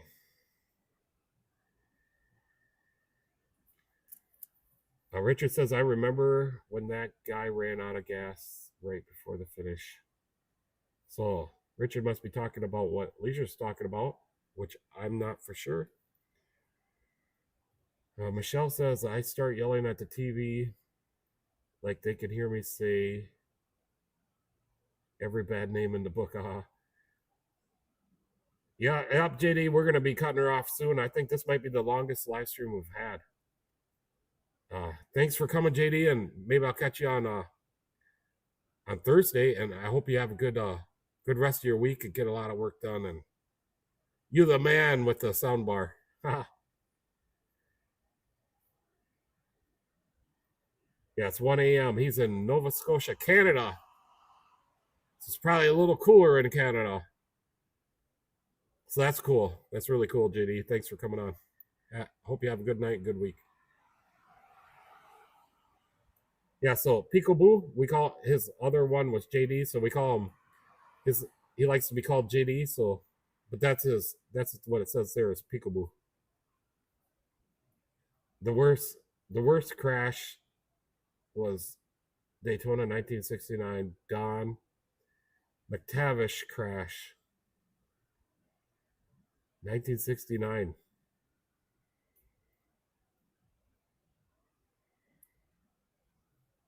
Yep. Yeah, so Michelle likes to watch the crash videos. The other day I used to race against a guy named Steve Arpin, and he went from dirt track to trucks and then to, I guess they call it the O'Reilly series now. But I used to race against that guy at Deer Creek Speedway in the modifieds, and he was pretty fast. He ran a 600 gear or maybe a 620 gear, and he told me his engine was bogging. Steve Arpin. He races rally cars now with that other guy. Can't remember his name. I like Ken Block's Unicorn Mustang. I could watch. I watched the original. I watch all them Unicorn Mustang videos. They're so cool. But yeah, I think I'm gonna end our live feed.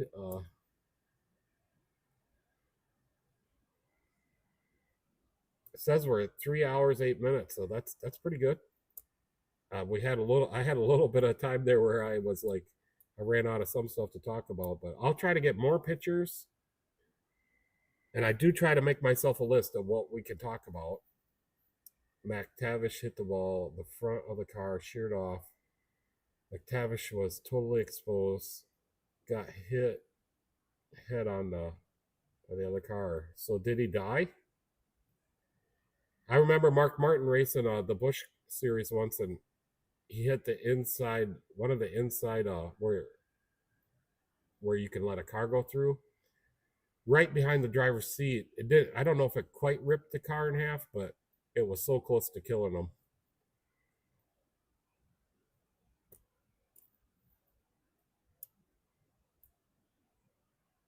So I'll try to look some of this stuff up.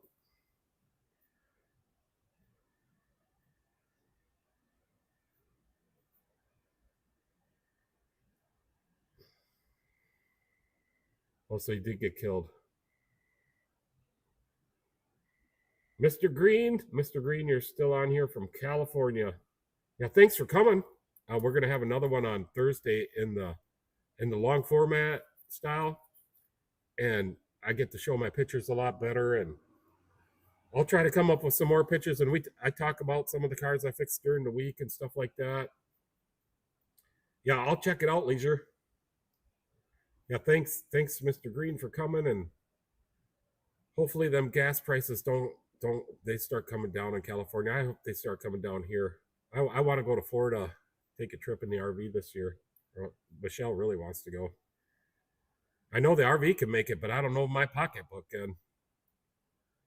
Yeah, so I do have a trouble scheduling, but now with my new OBS software, I'm learning how to do it or getting better at it.